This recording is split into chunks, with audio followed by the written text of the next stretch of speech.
And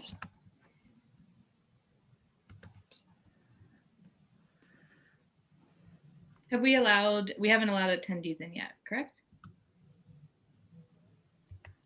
Yeah, you have to hit start webinar. right.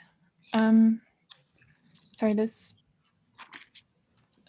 right at the last moment, the Facebook Live disconnected. Let me get that reconnected real fast.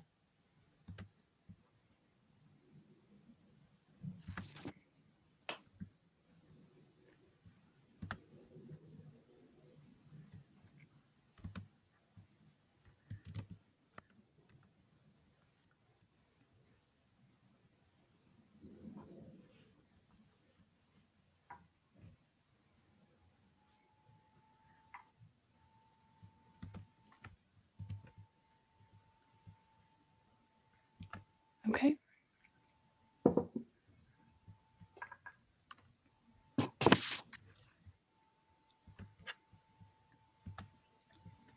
Start webinar has been selected.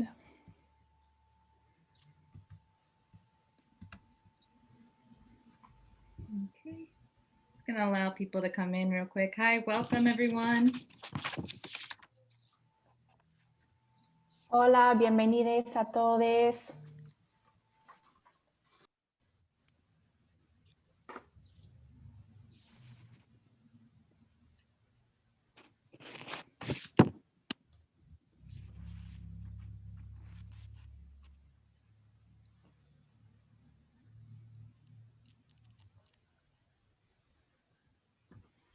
Okay, looks like folks are still coming in. Bien, parece que están entrando las personas todavía.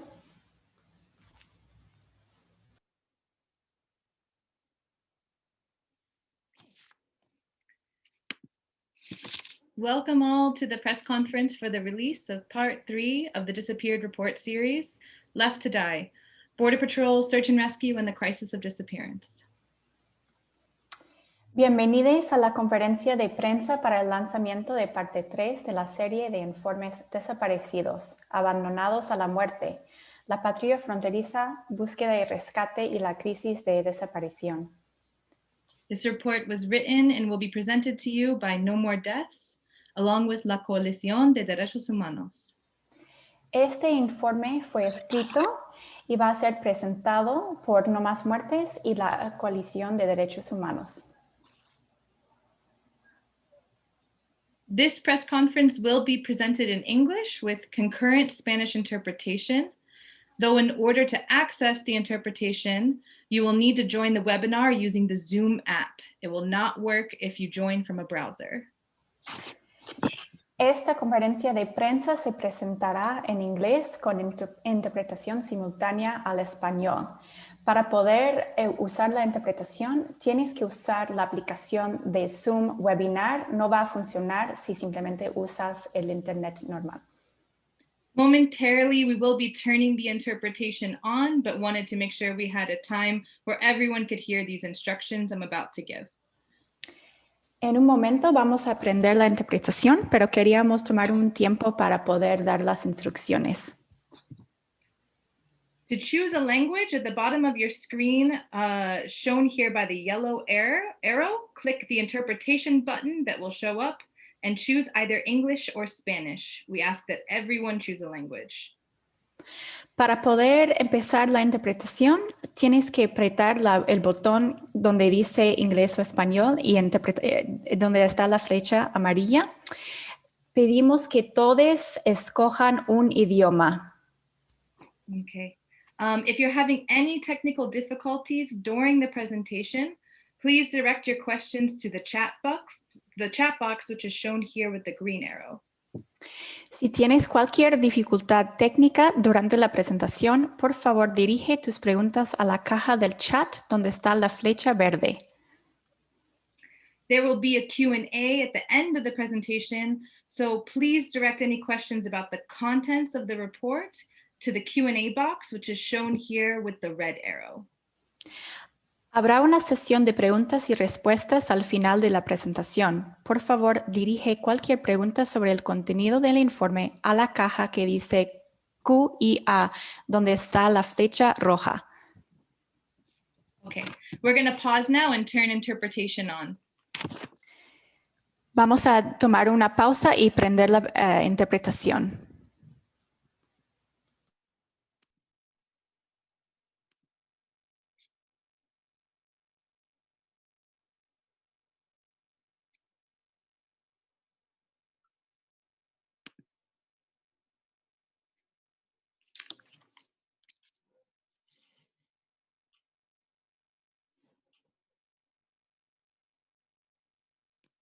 Okay.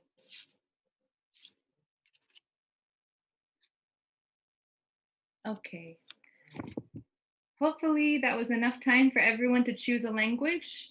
As I said before, if you're having any technical difficulties, please direct those questions to the chat. Okay.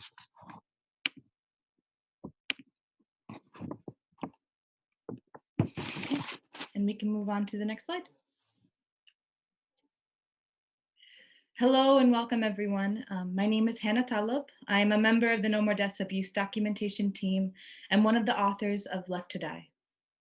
Left to Die focuses on the deadly and discriminatory emergency response system in the borderlands that is characterized by Border Patrol, who has inserted themselves as the sole responder to undocumented migrants in need of rescue, failing to respond to such emergencies, and then obstructing family and humanitarian search efforts.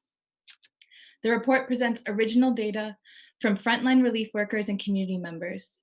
It provides clear statistical evidence of systematic and deadly discrimination in government emergency response systems towards undocumented people in the borderlands, and specifically tells the story of systemic negligence by abuse by Border Patrol agents in life or death scenarios involving undocumented people.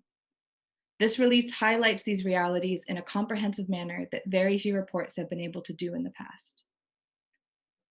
Many of the case notes and the information that we will be presenting today are traumatic and violent in nature, and we want to encourage all those in attendance to prepare themselves for that.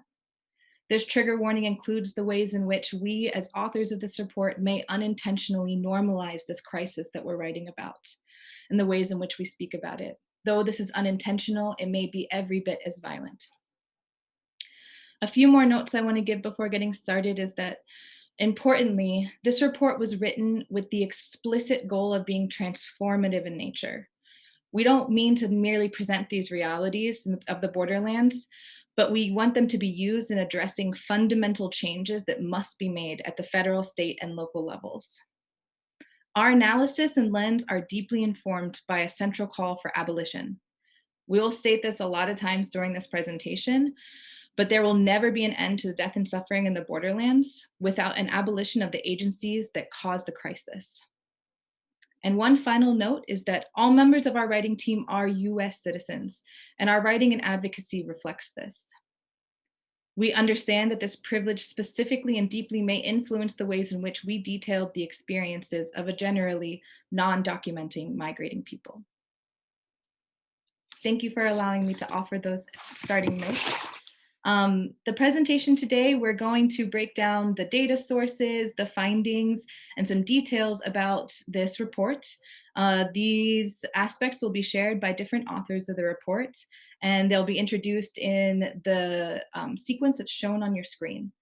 After that, we'll have 3 guest speakers speak to some of their experiences, and following that, we will have our Q&A.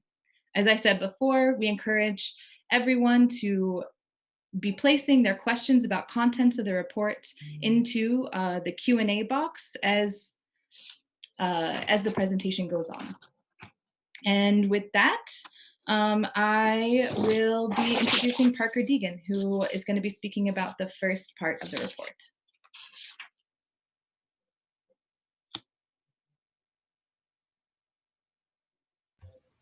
Hi, everyone. I apologize. I realized that I needed to stop sharing my screen for a moment in order to select a language, and I will resume that now.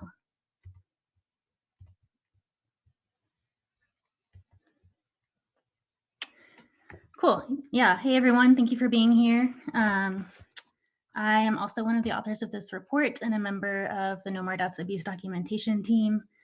And I'm going to be talking today about the background of our 2 organizations and some of the context of this report and how it came to be before we jump into the findings. As Hannah said, this report is part of a collaborative series by No More Deaths and la Coalición de Derechos Humanos, which are two organizations based here in Tucson, Arizona. No More Deaths is a humanitarian aid organization that has provided direct aid to people crossing through remote areas of the border since 2004. And Derechos Humanos is a grassroots organization based in Tucson that has been vocal in exposing and denouncing militarization of the border for over 2 decades.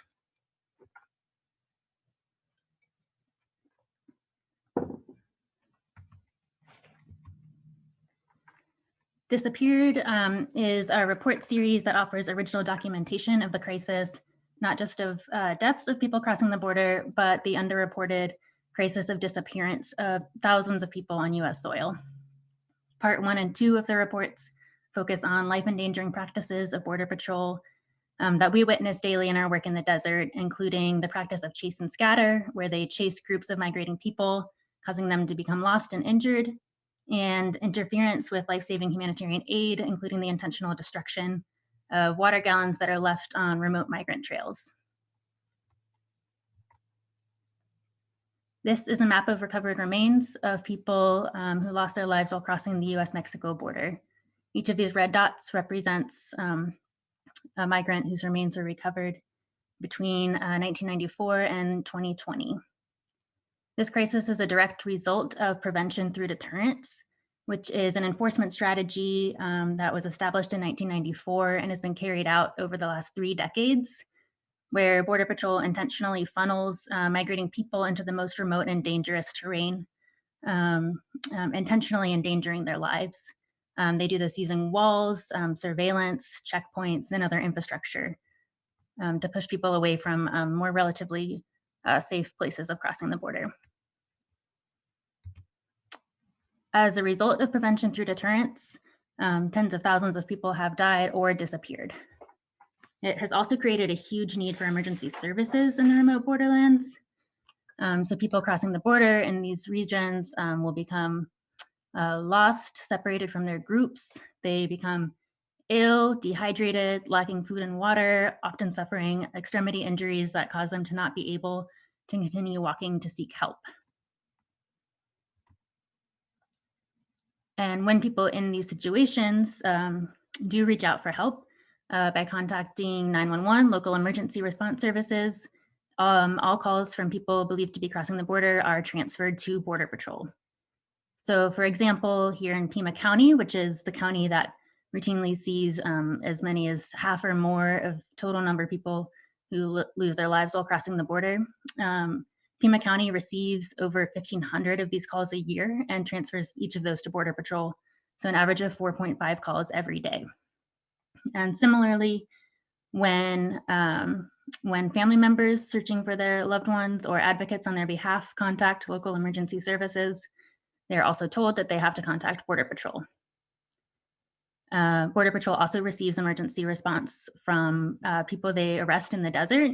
So oftentimes when they detain someone, that person may report that someone they're traveling with was left behind in distress and in need of help. And sometimes people are explicitly turning themselves in because they are trying to seek help for someone they were traveling with. And Border Patrol, when this happens, it is up to that individual Border Patrol agent's discretion whether or not to search for that person. So in effect, Border Patrol has the complete monopoly over emergency response for all people who are crossing the border.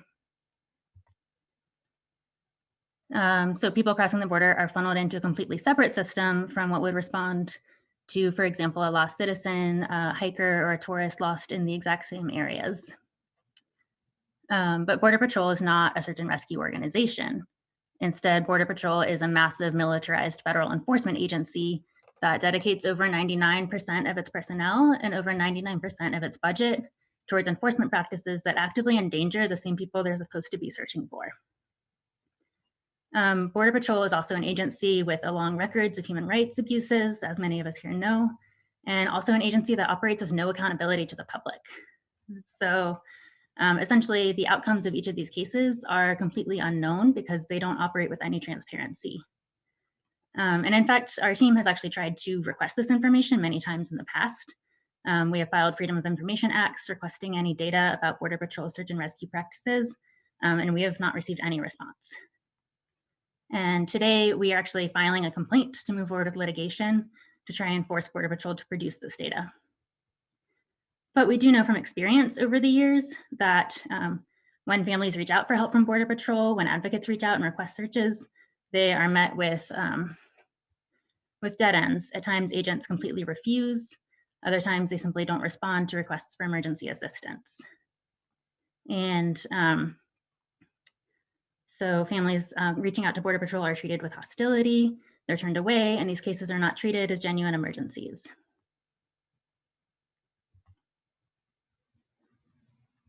So when families reach out to government agencies requesting assistance and they're met with dead ends, they often then turn to community organizations for extra support. And over the years, a number of different organizations have sprung up to respond to this crisis and to assist these families who are seeking answers. And one such project is the Missing Migrant Crisis Line operated by La Coalicion de Derechos Humanos. Derechos Humanos is an organization that has operated for years with deep ties to the local Chicanx population in South Tucson, organically began to receive these calls as early as 1995. And within a few years of that, the calls were completely flooding their office. So volunteers with Derechos Humanos began the work of assisting these families and consulting with government agencies and training themselves to conduct a thorough missing persons intake. Within a few years, they established an official hotline to respond to these cases.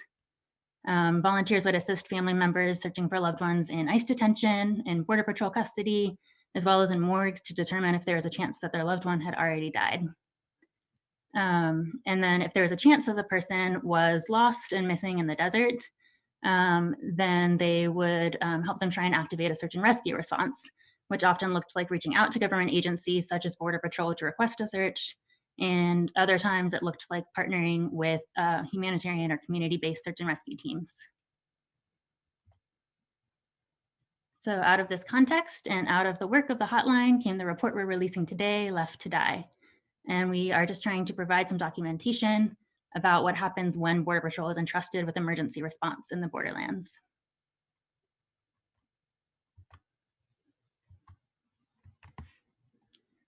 This report draws on a number of different data sources, and primarily we draw on those records that were maintained by the Derechos Humanos Missing Migrant Crisis Line. So the details of each case, each missing persons case received by the hotline, as well as the steps that were taken to try and locate that missing person, and the outcomes of those cases were recorded in a centralized database. For this report, we drew on only those cases that were called emergency cases, which are cases in which there was a chance that person was still alive and in distress in the desert in need of rescue. So there were 456 of these cases that were received from 2015 to 2016. Collectively, our team read through the details of each of those cases and we analyzed them using a qualitative coding method. And whenever specific details from cases were used in the report, we did change the names of all people involved to protect the confidentiality of people who contacted the hotline during this time. And then some other sources that we drew on 911 recordings that were received by Pima County, Arizona from 2016 to 2018 and transferred to Border Patrol. There were over 2,000 of these calls that we analyzed.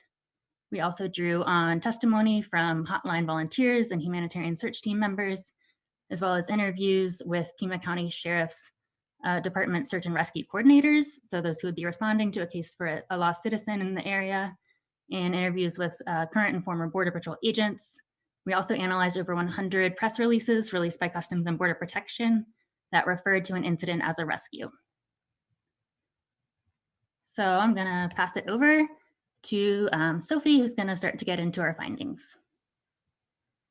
Thank you, Parker. Hi, everyone. My name is Sophie. I'm one of the authors of the report.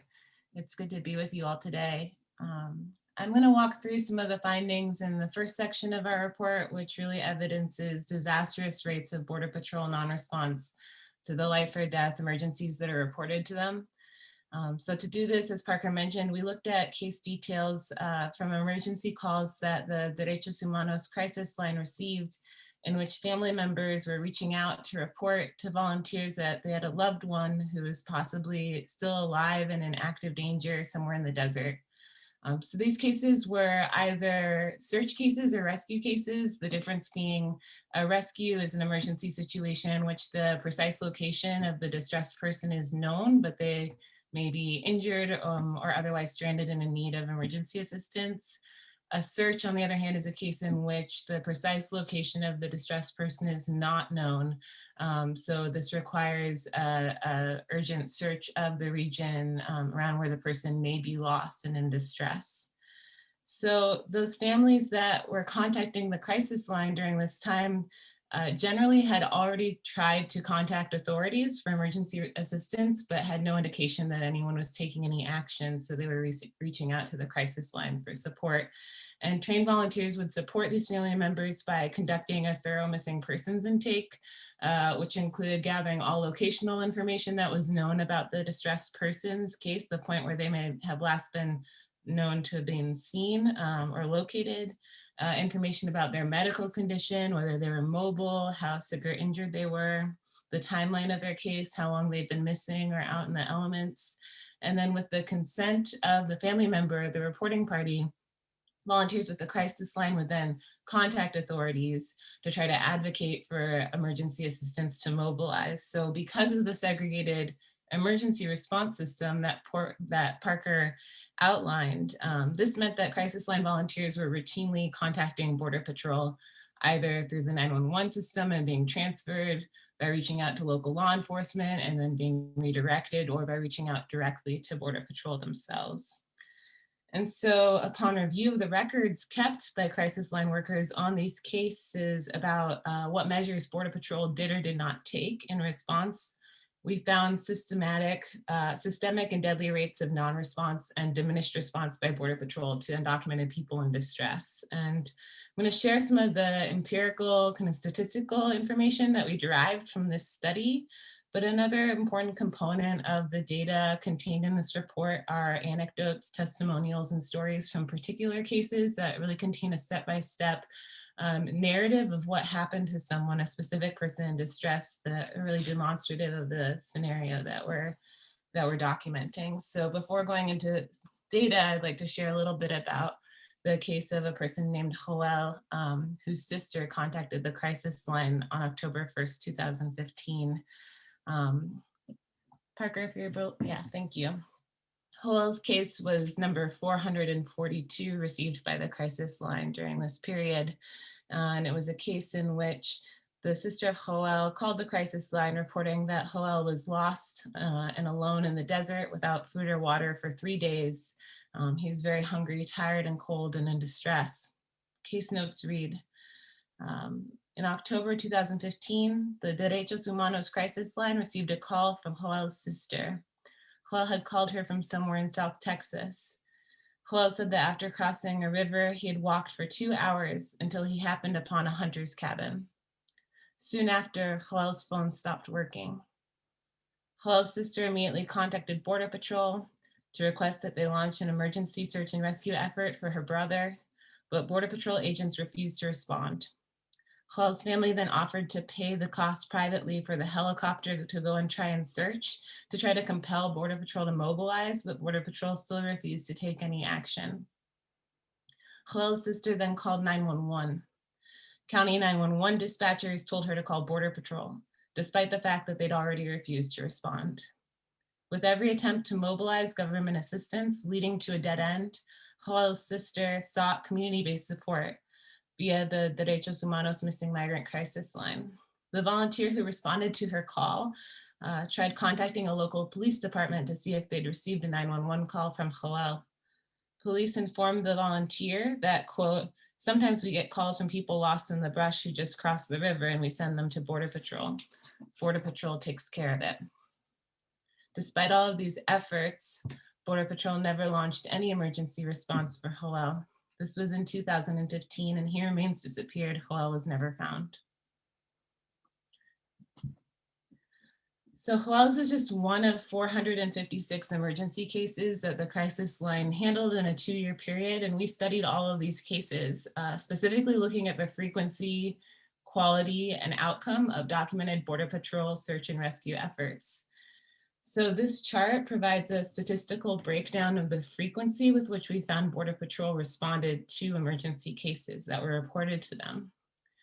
So we found that in about 40% of these cases, Border Patrol directly refused to take any measures in response to a life or death emergency. In another 22% of these cases, there was no clear response from Border Patrol as to whether they were taking any measures. So in only about 37% of cases, or about a third of the time, did we find that Border Patrol took measures to mobilize a search or rescue effort. And so together, this really demonstrates that Border Patrol does not properly function as an emergency responder to the thousands of crises that are coming their way. For those of us who have called 911 in our lives with a sense of certainty that someone would respond, I think it's important to imagine what it would feel like to have your distress call ignored, or to know that there's at best a 1 or 3 chance that anyone would even attempt to come for you. This is the reality for those who are crossing the border, who are able to make a distress call when they come into a life or death situation. So I'm going to go a little bit deeper into each of these 3 findings that we really detail thoroughly in the report. So first, looking a little bit more closely at cases like Joel's, that 40% of the time when Border Patrol directly refused to take any life-saving action in response to an emergency, I think it's really important to note that with all systems funneling these calls to Border Patrol, in this 40% of the time when they do not attempt to respond at all, they're knowingly and effectively leaving those in distress to die in the desert. And we found a really definitive and direct connection between Border Patrol refusal to respond and the outcome of death or disappearance in a given case. So one example of these many instances in which Border Patrol direct refusal to search ended in the death or disappearance of the person was the case of 56-year-old Maria. Maria went missing in Arizona in 2016, and the case notes read, quote, "The family called the police and Border Patrol, but they said it's not our problem to look for," and then used a racial slur to refer to Maria. They said, "We don't have to help in this case." And this was case number 246. So we found that disappearance and death were really common outcomes in at least a third of the time that Border Patrol refused to take action on a case. That case ended in the death or disappearance of the distressed person. So in some of these cases of outright refusal, we found record of the justifications that Border Patrol agents offered crisis line workers when they were refusing to respond. And one of the most common claims for Border Patrol agents as a justification to not respond was that a case lacked sufficient locational information to justify launching a search for a missing person.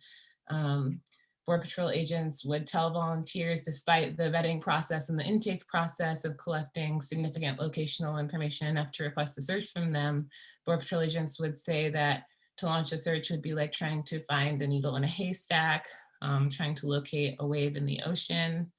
And so these were scenarios in which there really was significant locational information enough to request an emergency effort to stop loss of life. And so upon review of these cases, we really found no consistent parameter and no consistent threshold of how much locational information Border Patrol agents required to launch a search. It was really irregular and depended on the agent. And some agents claimed that without precise GPS coordinates as to the location of the distressed person, they couldn't do anything, which essentially means that the agency was refusing to take any efforts to search for a missing person, only to rescue them when their exact location was already known.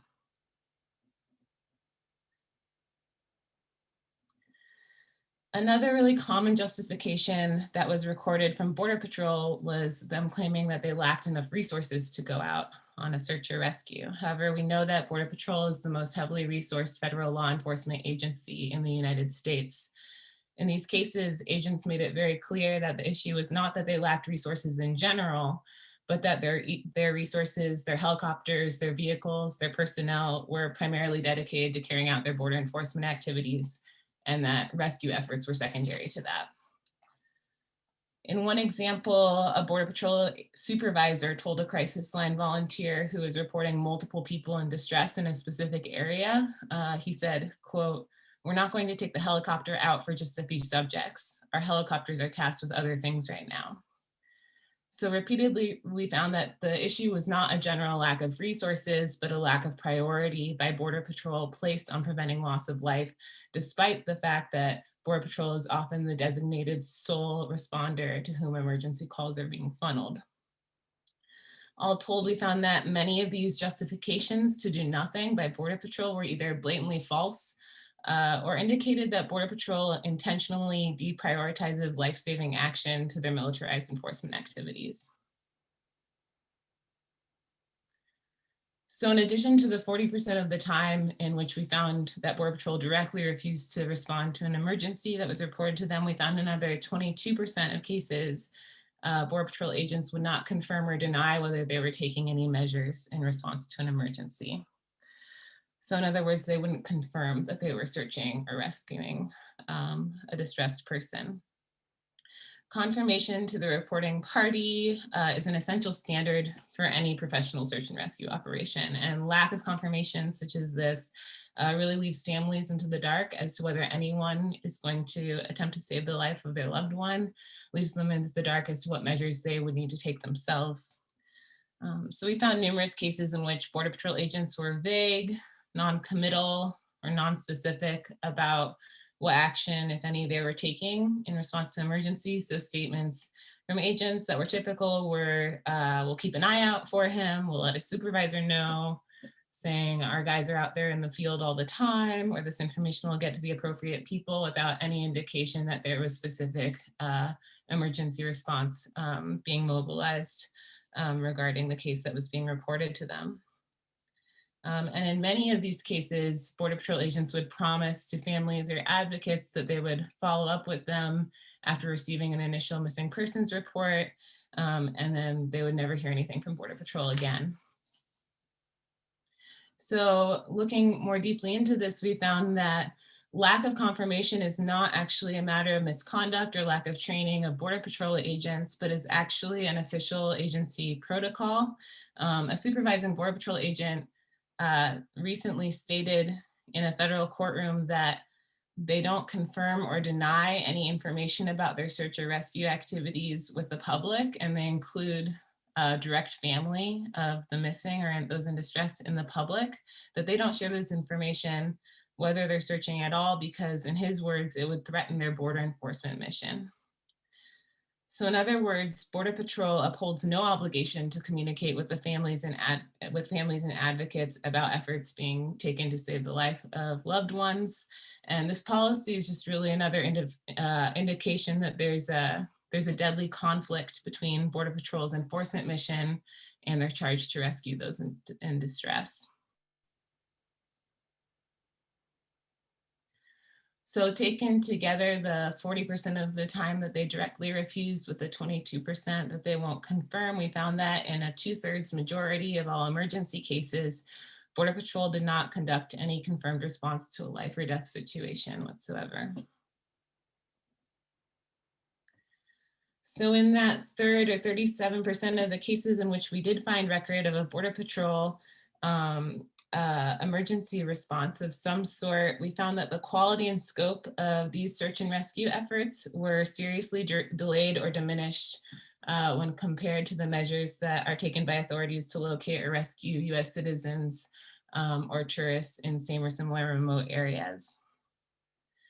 So in one such case of a delayed and diminished search was a person who was undocumented and crossing the border in the West Desert of Southern Arizona, and he became severely ill and injured in need of rescue.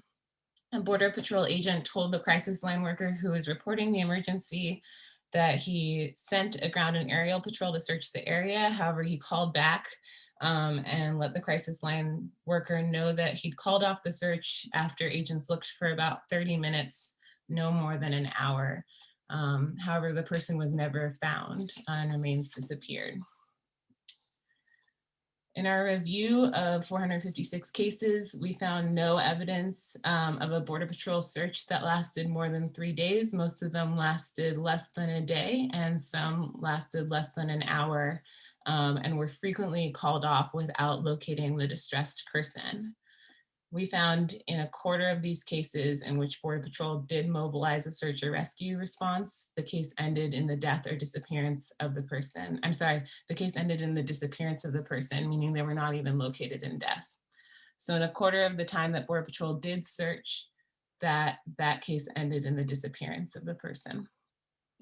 This stands in really stark contrast to government search and rescue efforts for lost recreational hikers, which those efforts can last as much as a week or more. We've seen those headlines of the enormous efforts that are taken to locate lost hikers.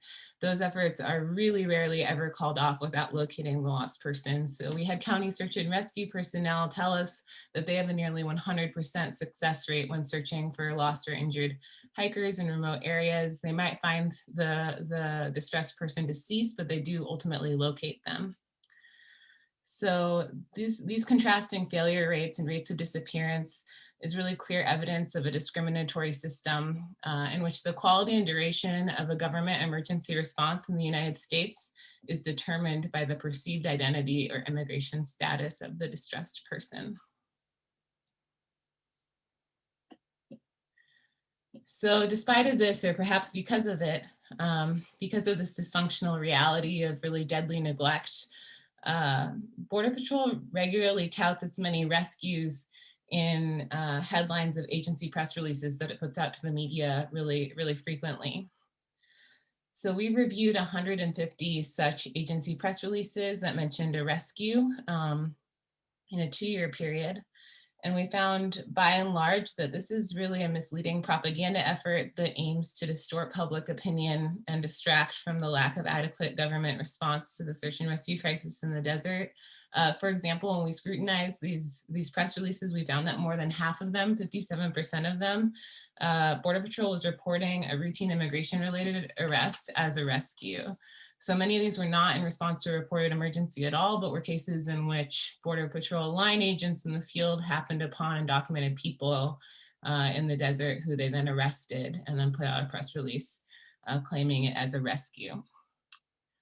Most disturbing in terms of propaganda were press releases that we found with headlines about rescue that in fact describe Border Patrol agents causing a person to become injured by chasing them in remote and dangerous terrain and then rescuing them from their own injuries.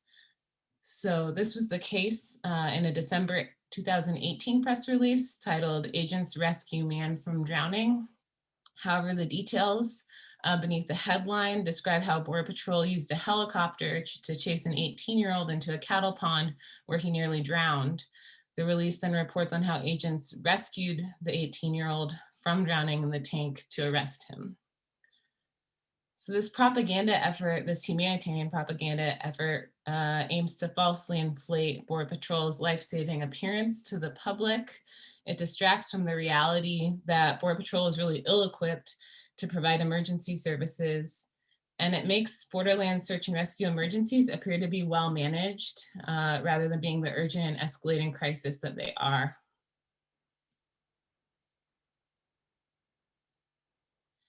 So by funneling all emergency calls to Border Patrol, those who come into distress while crossing the border face a really perverse scenario in which they have to call upon the same agency that endangered them to then save their lives.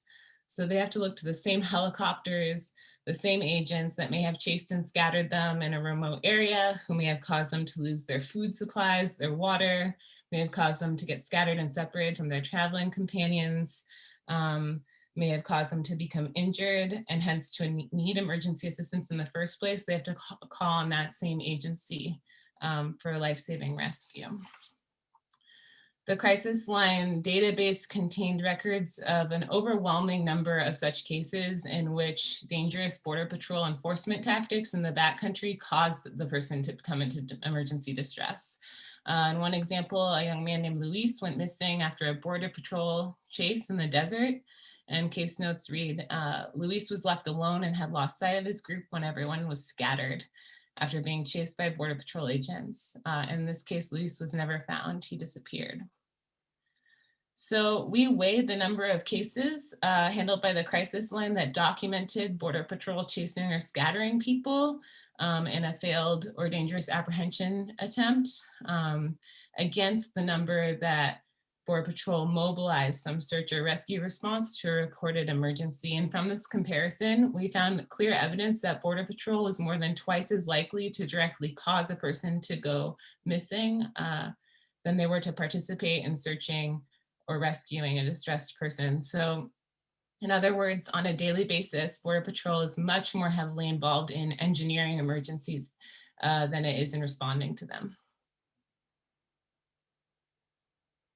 So in conclusion for this section, we find that clear evidence that Border Patrol really fails to consistently provide timely and robust assistance to those who need it most, despite positioning itself as the primary and often only government responder to emergency situations in the borderlands. It's clear that Border Patrol prioritizes its mission to arrest and otherwise violently deter people over saving their lives. And we conclude from the study of emergency cases that Border Patrol does not treat these cases with the urgency and transparency that they warrant. And as such, we find that Border Patrol is unfit to be entrusted as the Borderlands emergency response system, that this is a system that's designed to fail. With no other authority to turn to, families and advocates are then forced to innovate emergency responses on their own. And Genevieve's going to speak now about the high rates of Border Patrol obstruction and interference with such family and humanitarian efforts to provide emergency response to their loved ones.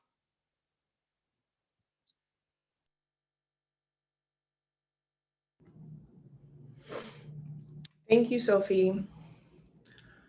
Hi, everyone. My name is Genevieve Schroeder, and I'm also an author of this report. And I would like to say thank you to you all for being here and for your attention to this really important issue. I also want to say thank you to our interpreters and just say, please let me know at any point if I begin speaking too quickly to be easily interpreted. I'm going to be presenting section 2 of our report, as well as section 3. In section 2, what we studied was that in addition to, as you've already heard, monopolizing the response and then failing to respond, Border Patrol is also blocking and interfering with the efforts of those who do try to respond to people in distress in the borderlands. So to start off, I'll explain that the family members of those who are in distress are often the first responders on their cases. They're often the ones who receive final phone calls from the desert, which may be the last calls that person is able to make before their phone battery runs out. These calls might contain really crucial information about that person's location, their medical condition, or what they plan to do if they're asking for rescue or going to try to rescue themselves. And in many of the cases we studied, family members had already reached out to law enforcement for help to file these reports to give this information they received in these phone calls, but then called the crisis line afterwards because they were not assured that law enforcement had received the case and would actually respond to it. So I would invite you all to imagine for just a moment, if in fact this isn't something you've already lived or experienced, what you would do if you received a frantic phone call from a family member in the wilderness, they're lost, alone, possibly ill or injured, and they try to tell you everything they can about where they are, and they ask for rescue. And when you contact authorities, you don't feel like they are responding. And I would like you to think of the lengths you might go to in that situation to locate your loved one. In our work, we documented family members of the missing taking on this really monumental task of the search for someone lost in the borderlands. Some examples of steps taken by family members included calling law enforcement, calling prisons, detention centers, and ICE offices, traveling to meet with Border Patrol directly, going out into the desert themselves to search, renting ATVs and dirt bikes, calling news outlets, calling humanitarian aid organizations, calling medical examiners' offices, sending photos and providing DNA samples, traveling to morgues, and even cases of family members crossing the border themselves through remote and dangerous terrain to search for their loved ones. In support of and in addition to these families' efforts, a number of groups have sprung up from the community to respond to the great lack of search and rescue response for undocumented people. These are the humanitarian search and rescue groups that we refer to throughout this report. They are different, I will note, from the official county volunteer search and rescue groups who generally don't respond to cases involving undocumented people. So what we found is instead of supporting the efforts of family and humanitarian search groups, Border Patrol often obstructs their attempts to locate missing people in distress in the borderlands. In our report, we observed this obstruction happening in at least 25% of the emergency cases received by the crisis line. And I'm going to go into some of those forms of obstruction, what we defined as obstruction. One of these forms was criminalizing and harassing humanitarian search and rescue volunteers in the field. So, and that could look like detaining them in the field, threatening and intimidating them, or even giving them criminal charges to these volunteers who are out searching for a lost person in distress. In some of the cases we studied where there was no other response happening for that person. Another form of obstruction is denying search and rescue teams access to the areas that they need to search where the missing person was last reported to be.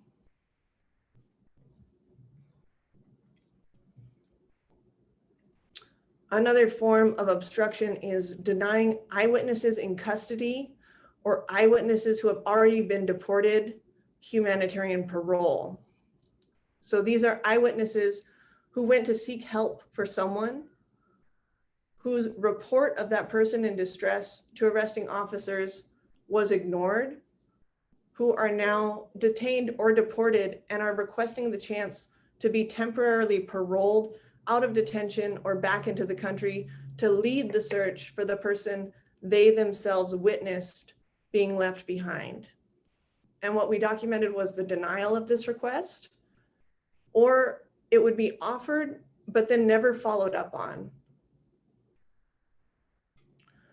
We also documented this applying to family members, this denial of parole requests, applying to family members who traveled to the northern border of Mexico to request permission to temporarily enter and look for their loved ones.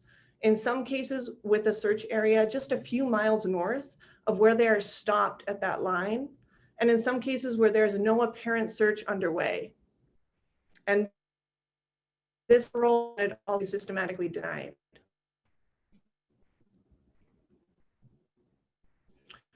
Another form of obstruction, in addition to, as I just mentioned, denying eyewitnesses access to the search, Border Patrol and law enforcement also deny the searchers access to the eyewitnesses. So they deny access to interview and gather the crucial information that eyewitnesses in detention have about where someone was left behind in the desert, or they fail to prioritize conducting this interview themselves. So if they say only law enforcement can do this interview, and humanitarian search teams say, great, go do the interview, we documented that interview not being conducted. So I challenge you all to imagine any other search and rescue context where an eyewitness to the point last seen of a missing individual would be so discarded, the information they hold so deprioritized, that that person is denied permission to accompany the search or not even granted an interview.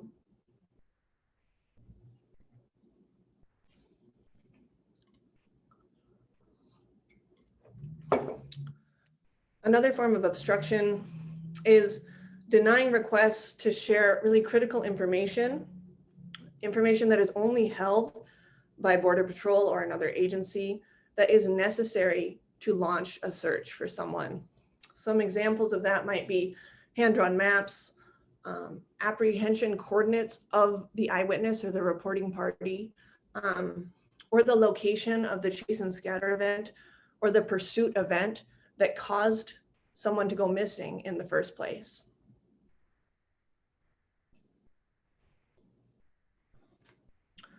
Another form of obstruction is providing false or misleading information. An example of this would be notifying families or search teams that a missing person is not in Border Patrol custody when in fact they were arrested.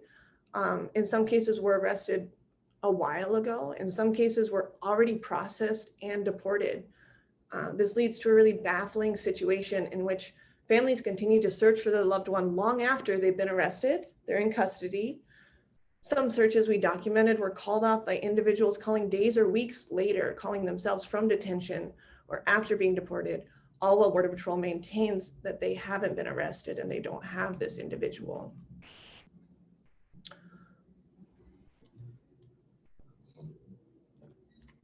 On a side note, the disappearance of people into the systems of detention is a different topic.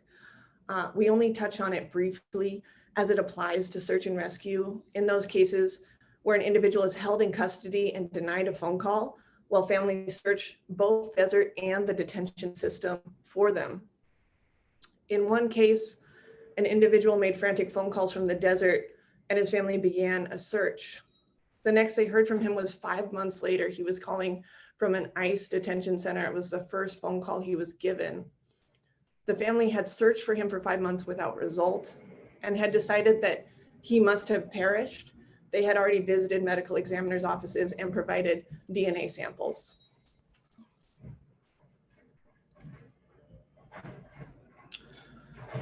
And the last form of obstruction that we documented was what we called the bureaucratic runaround. Sorry, there's a trash truck passing. Y'all may hear it. Now, I'm sure you all have experienced bureaucratic runaround in your lives, and you may be able to picture how horrible that would feel if you were trying to report a life-threatening, time-sensitive situation. What we documented were volunteers and families being endlessly redirected between various phone numbers, being transferred to non-working numbers or unanswered public affairs lines, being transferred to message boxes with recordings saying they only take information in person or during business hours, being told that they would receive a callback that never comes, being hung up on, calls being dropped in the transfer or being denied callback numbers or agent names, or interacting with agents who refuse to take down emergency reports or record case information at all. So in this section, we found that the government fails to provide effective search and rescue services, forcing families and advocates to mobilize on their own. And these efforts must often span borders as well as barriers of language, access, resources, and knowledge. Relatives of the missing may themselves be undocumented and may nonetheless seek help from Border Patrol and other government agencies, knowing that the cost of rescue will be incarceration and deportation for their loved one, and in some cases, potentially themselves. Nonetheless, they conduct these searches, and both families and humanitarian groups routinely experience not only a lack of cooperation, but outright obstruction of their own search efforts.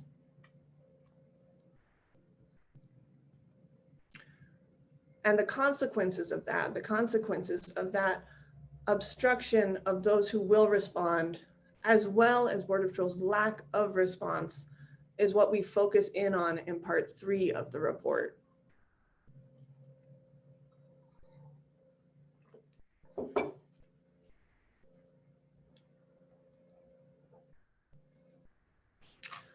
So over 25% of emergency cases we examined ended in death or disappearance. When it comes to search and rescue response for undocumented people crossing the border, Border Patrol's practices normalize human disappearance as an outcome. This disappearance is not only a result of devaluing the lives of those crossing the border, it shows that undocumented people are also being devalued in death. In the cases where someone has perished while in remote borderlands areas, government agencies often seriously delay, under-resource, or more commonly evade completely, mobilizing search and recovery for human remains. In many cases, reported deaths are treated as mundane and negligible facts, rather than as emergencies necessitating immediate action by officials. In one case, Border Patrol said they would not search for someone who had been missing for 48 hours because they had, quote, no evidence he was alive, end quote. In another case, U.S. Fish and Wildlife officials told humanitarian volunteers that Border Patrol had called off a search for a person in distress because, quote, it's probably a mortality anyways, end quote. In another case, an agent being requested to search for the remains of a woman with exact known GPS coordinates denied the search and said, quote, there are lots of people lost and dead in the desert, end quote.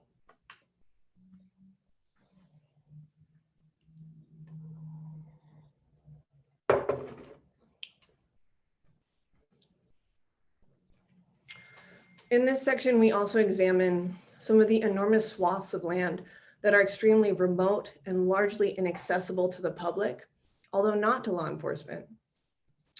So these are the areas that do not have a presence of hikers or hunters or recreationalists, but solely migrating people or Border Patrol. We find these areas to be corridors of hidden deaths with vast numbers of unrecovered remains. After gaining permission to search one of these areas, the Barry M. Goldwater bombing range, a volunteer wrote, in the course of looking for one missing person on this 110-degree weekend, the search team discovered at least 11 other bodies in just one small area. In the notes from the day, the volunteer stated, quote, there are bones all throughout this range. We are finding what feels like the mass grave of the border, end quote.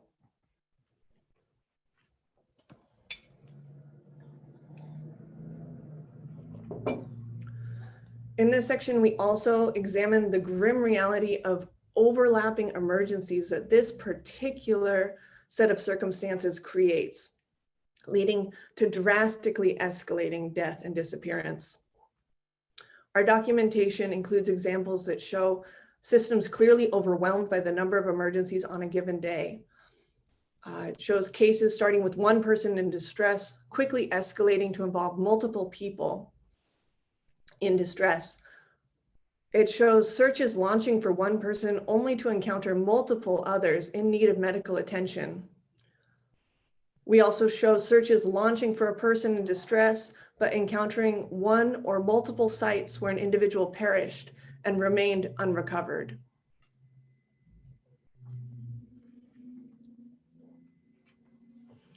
Additionally, we examine Border Patrol's intentional undercounting of known deaths along the border.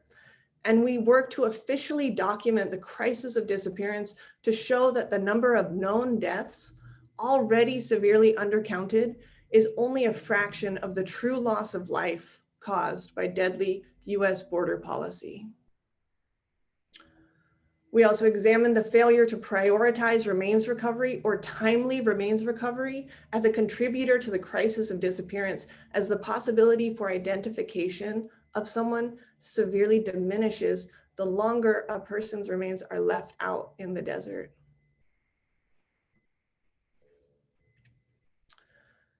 And finally, we examined the traumatic impact on families who are searching for answers or perhaps a feeling of closure.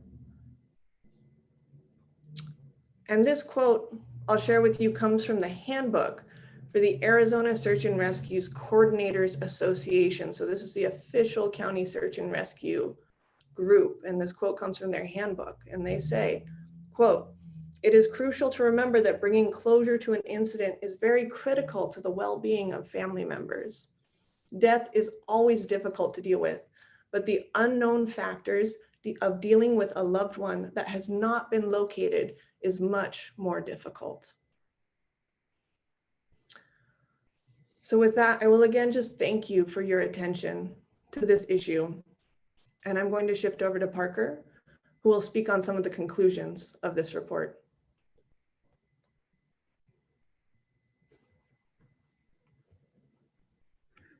Well, thank you, Genevieve, and thank you everyone for sticking with us. So in conclusion, we find that Border Patrol's systematic neglect of search and rescue emergencies is not an accident, and it's not a matter of mere incompetence on their part. Instead, we find that abandoning people to die in the remote desert is consistent with Border Patrol's strategy of enforcing the border through a method of deterrence by death. The result of local and state agencies entrusting Border Patrol with emergency response to the missing persons crisis has been disastrous. Thousands of people have been left to die and disappear on US soil. The families of the missing are left to respond with little to no institutional support or recourse, while also facing insurmountable barriers and obstruction of their own efforts to locate their missing loved ones. We conclude that the agency's systematic neglect towards emergency reports of undocumented people in distress constitutes a state crime of historic proportions. So what our findings show is that Border Patrol's enforcement priority will always undermine the genuine provision of humanitarian assistance. Therefore, we don't advocate for the improvement, expansion, or reform of Border Patrol's supposed humanitarian initiatives. Instead, we call for an immediate end to Border Patrol's role as sole or primary responder to reported emergencies in the borderlands. We call on government agencies to establish borderlands emergency response teams that are timely, well-funded, and importantly, fully separate from law enforcement. However, we also know that adequate search and rescue services alone will never solve the crisis. So therefore, our most crucial demands are those that will actually address the root causes of the crisis of death and disappearance. We call for the full legalization of border crossing, including the repeal of US Codes 1325 and 1326 that make crossing the border a criminal offense, and an end to the system of immigration detention and deportation. We also call for the dismantling of all border enforcement infrastructure. So demilitarizing the border, remove the walls, remove the checkpoints, dismantle surveillance infrastructure, and remove armed agents from the field. We also call on the US government to recognize and accept responsibility for the humanitarian catastrophe that has directly resulted from our disastrous border enforcement policies, as well as economic and foreign policies, which compel millions of people to leave their homes and risk their lives.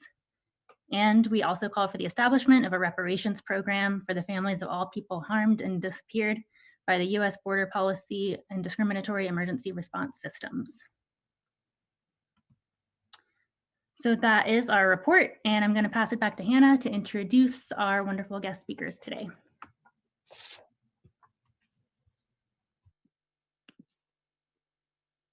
Hello all, thank you so much for being here with us again. And another bit of gratitude for our translators as well, for our interpreters. And I have the honor to introduce our guest speakers. Our first speaker will be Raquel Rubio-Goldsmith. Raquel is the retired co-director of the Binational Migration Institute at the Department of Mexican American Studies at the University of Arizona. She has worked towards migrant justice for over 40 years as a member of the Manzo Area Council and later with Coalicion de Derechos Humanos. She has also worked on a number of community research projects documenting migrant deaths on the US-Mexico border. And we're going to exit out of the presentation so we can all look at Raquel as she speaks to us.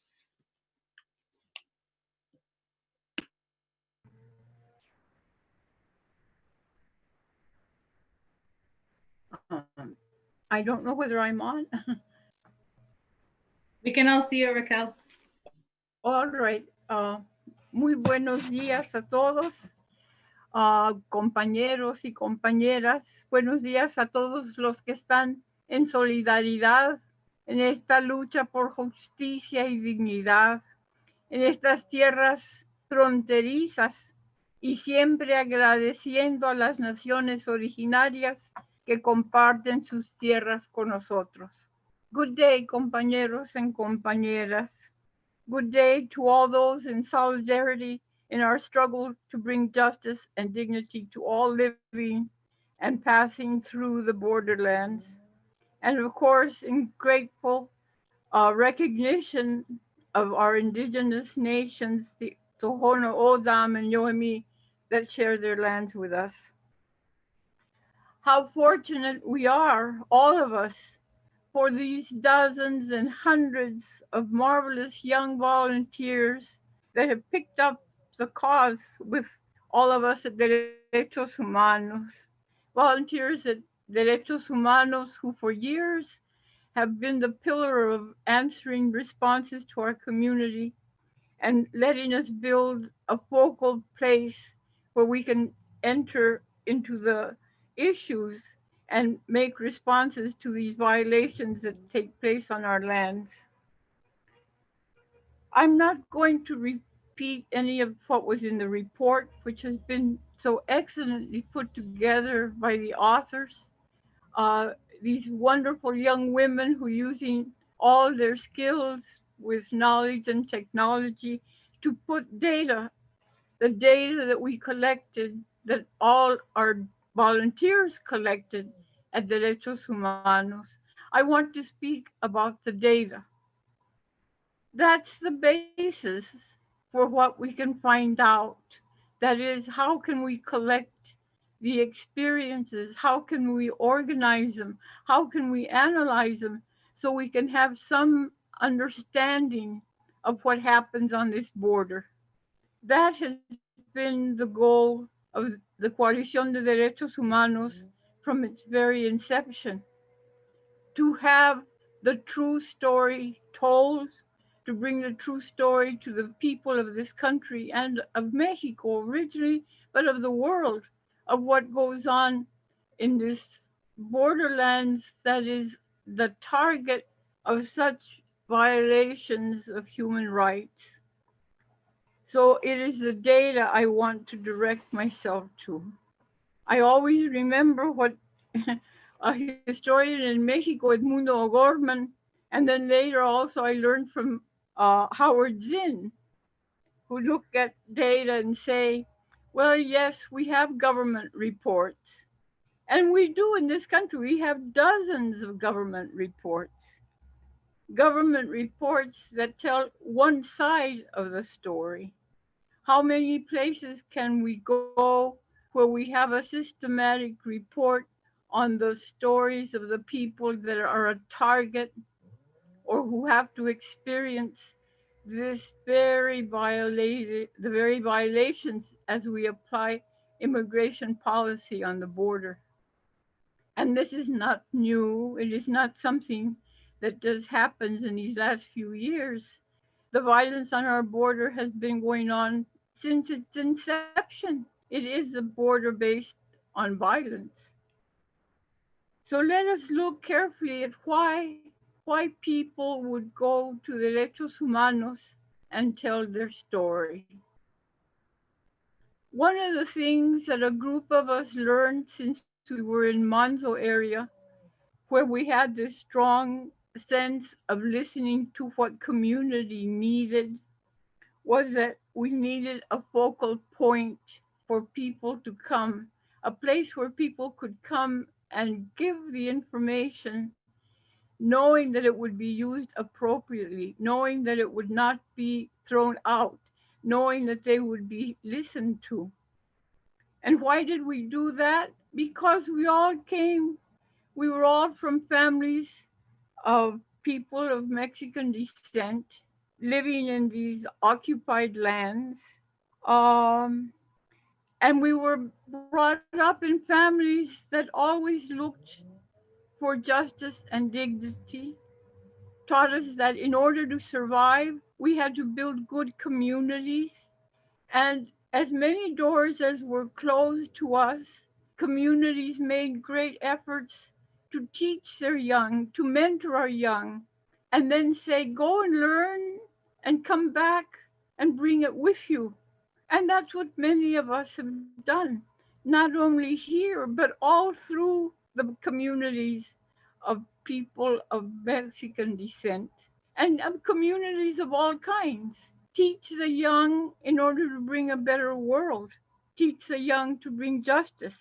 And so we did.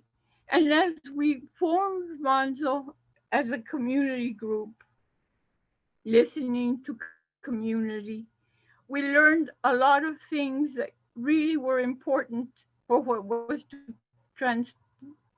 what was to happen later on. That is to say, when all the things that we had never imagined would happen on this border began to happen. In 1993, Isabel García and Guadalupe Castillo formally organized the Coalición de Derechos Humanos.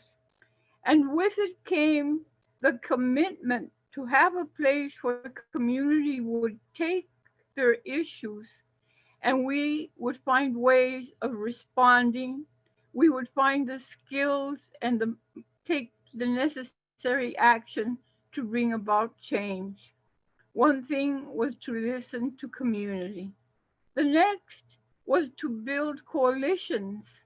Our community could not just be isolated. We had to work with all others who were seeking justice and dignity on the border because, of course, this is a very complicated set of issues. It's not just one thing, but it is this intersectionality that takes place as we look for justice for migrants.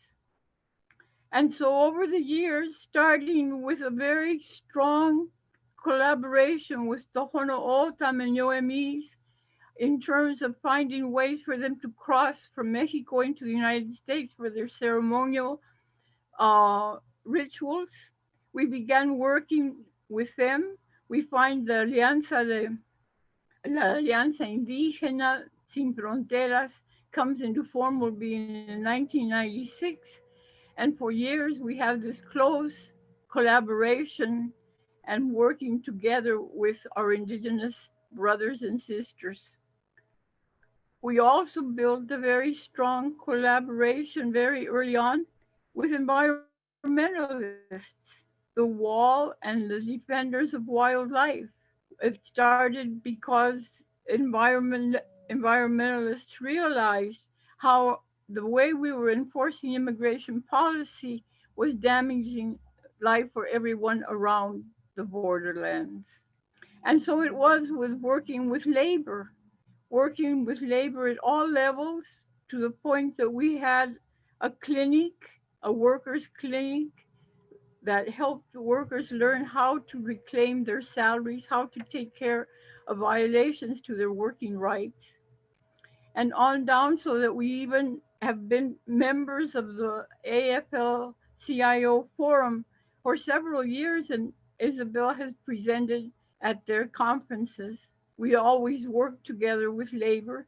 At this time, we have a strong relationship with Jobs for Justice and other unions as well. But not just there, we also have worked with artists on many points, and we have sponsored conferences with different artists. We have had plays that have been there to tell the story.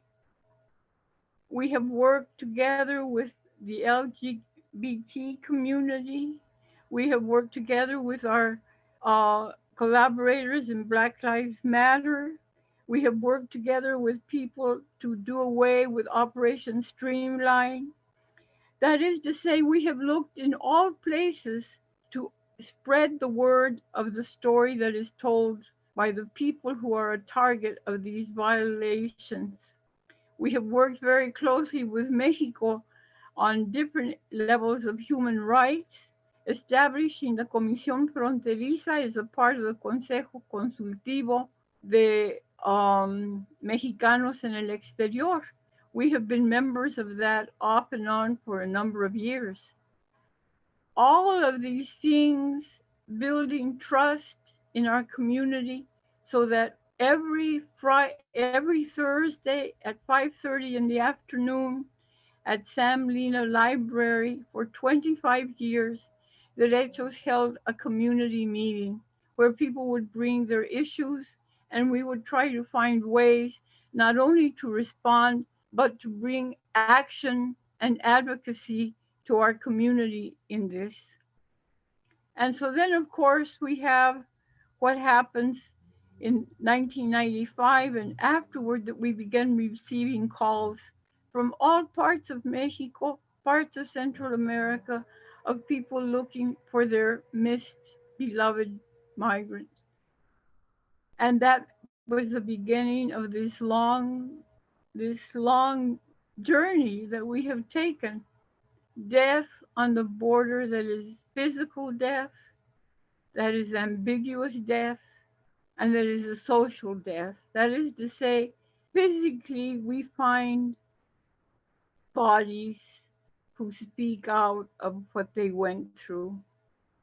Ambiguous death, those that are missing and unidentified, that we don't know what happened. And social death, detention and deportation that separates families, that keeps people apart, that does away with their lives. Yes, it is a social death.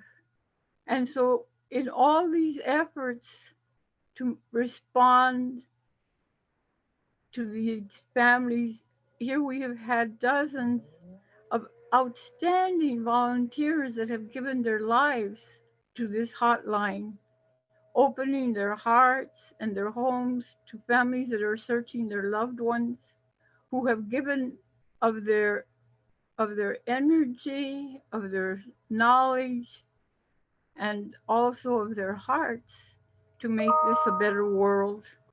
And so all I can say is that at Derechos, we have data that comes straight from the source, that is the basis for what good research is all about. It opens new questions.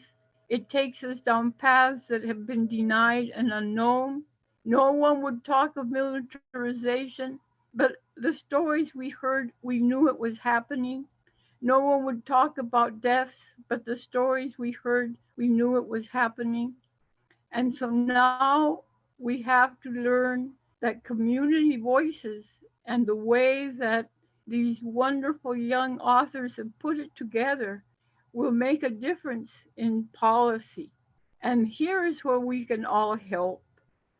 Everyone is talking about immigration reform. There is a place for each and every one of you who are in our new community, our community of solidarity across this country, where you can all have an input, where you can all demand of your representatives that we have immigration reform that respects human rights. We are a long way from that, but that is what we have to ask for. The recommendations and demands made by this report are exactly what we need.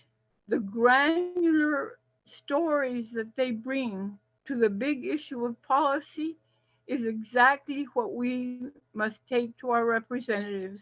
They have to know what we have to have for peace and justice and dignity in the borderlands. Let us from Derechos thank No More Deaths for all the efforts, for all the collaboration, and how they have expanded our community of solidarity that will help us fight for all this. Thank you very much. Muchas gracias a todos.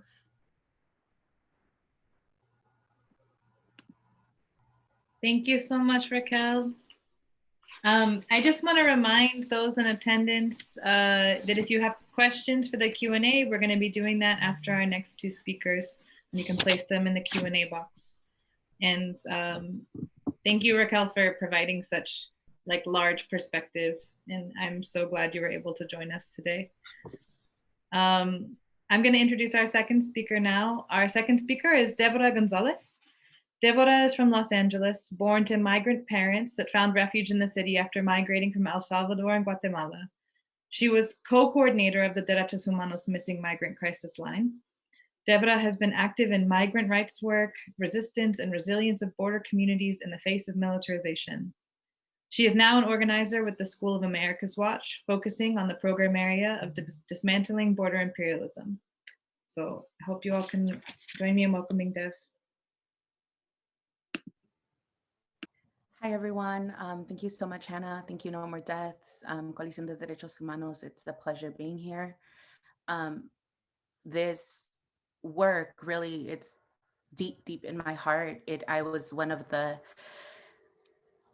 people taking a lot of the calls and talking to families. But before I get going with my presentation, I want to start by remembering and holding in our hearts every single person that has perished in the desert and all the families that called us and trusted us with the information to help them search for their loved ones.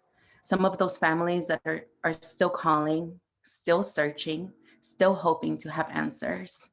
And so for them, we are here today. During my time on the hotline, I was one of the co-coordinators in a team of mostly women, people of color, mothers, directly impacted people, and interns. We listened intently, asking key questions that would help us narrow down the search. We comforted where we could. But what can you tell families that have just received a frantic call from their relative? Our priority was to help them have the tools that would help them navigate through the process of searching for their loved ones and advocate for them where and when we could. We were guided by their efforts, as calling us was just one of the many steps that they were taking to search for their relative. We listened to the language that they used. If they referred to their loved one in the past tense, so did we. If they referred to their loved one in the present tense, so did we. We never called people whose bodies were found remains, because while not directly our relatives, they could have been. Those are people, and we refer to them as such. The reality is that the number of calls that we were receiving were greater than the capacity that we had, because this US created crisis is underreported and claiming thousands of lives, many of whom remain disappeared. I also want to call us to recognize that as bad as the Trump presidency has been, this was under the Obama-Biden administration, and they also play a role in the current crisis. It is a crisis that did not start with them either, but instead one that has evolved through the years. It's related to the roots of Border Patrol, to the xenophobic and racist culture that exists within them. It is related to the US intervention in foreign policy, which causes people to flee their homes. And so when we speak of this report and we use the term disappeared, we are not using this language lightly. We are not saying that this is an isolated instance that's happening, but instead we are saying that this is connected to the reasons to foreign policy and to the root causes of migration. This report focuses on 2015 through 2016, yet we were receiving calls from families searching for their loved ones that had disappeared many years prior.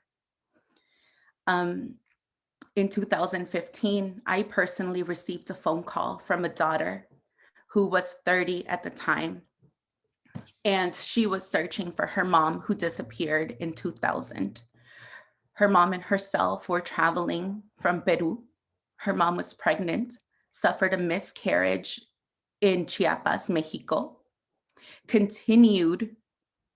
nonetheless continued on her journey. By the time that she made it to Texas, she stopped, dropped her gallons of water, and sat under a tree.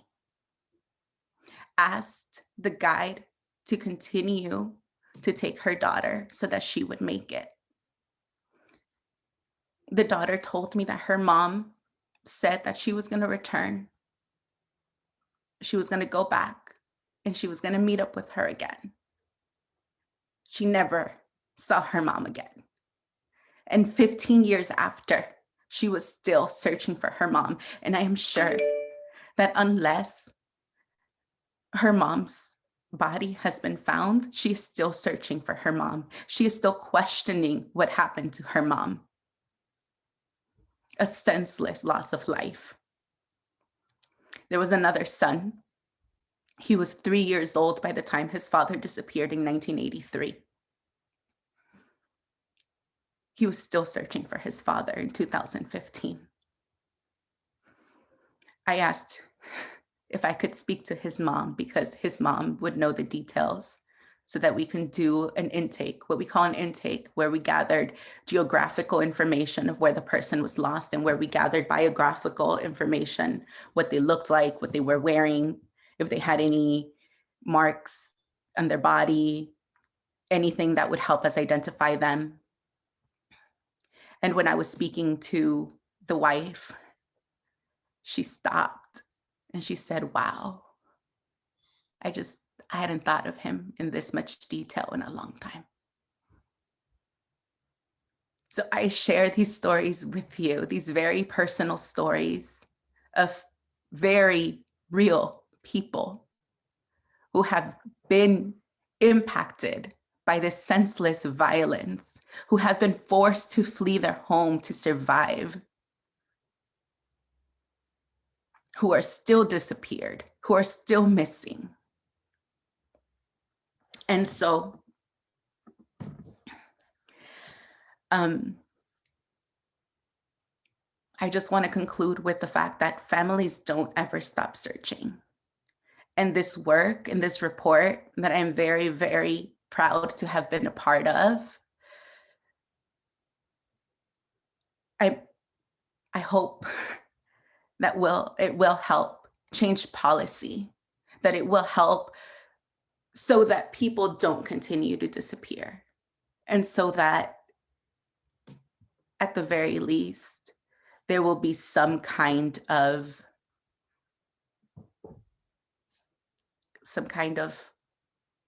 closure, if ever, for the families that have yet to find their missing relative.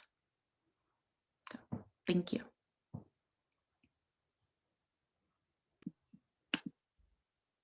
Thank you so much, Dev. I don't have any words to add other than I'm so glad you were able to come and share just a little bit about your experiences, and thank you so much. I'm now going to introduce our third and final speaker. Our third speaker is Selina Sanchez. Selina also worked on the Derechos Humanos missing migrant crisis line in 2016 and went on to do similar work with the Missing Persons Hotline in South Texas from 2018 to 2019, and is also going to speak about some of her experiences doing this incredibly important work as a person taking those phone calls.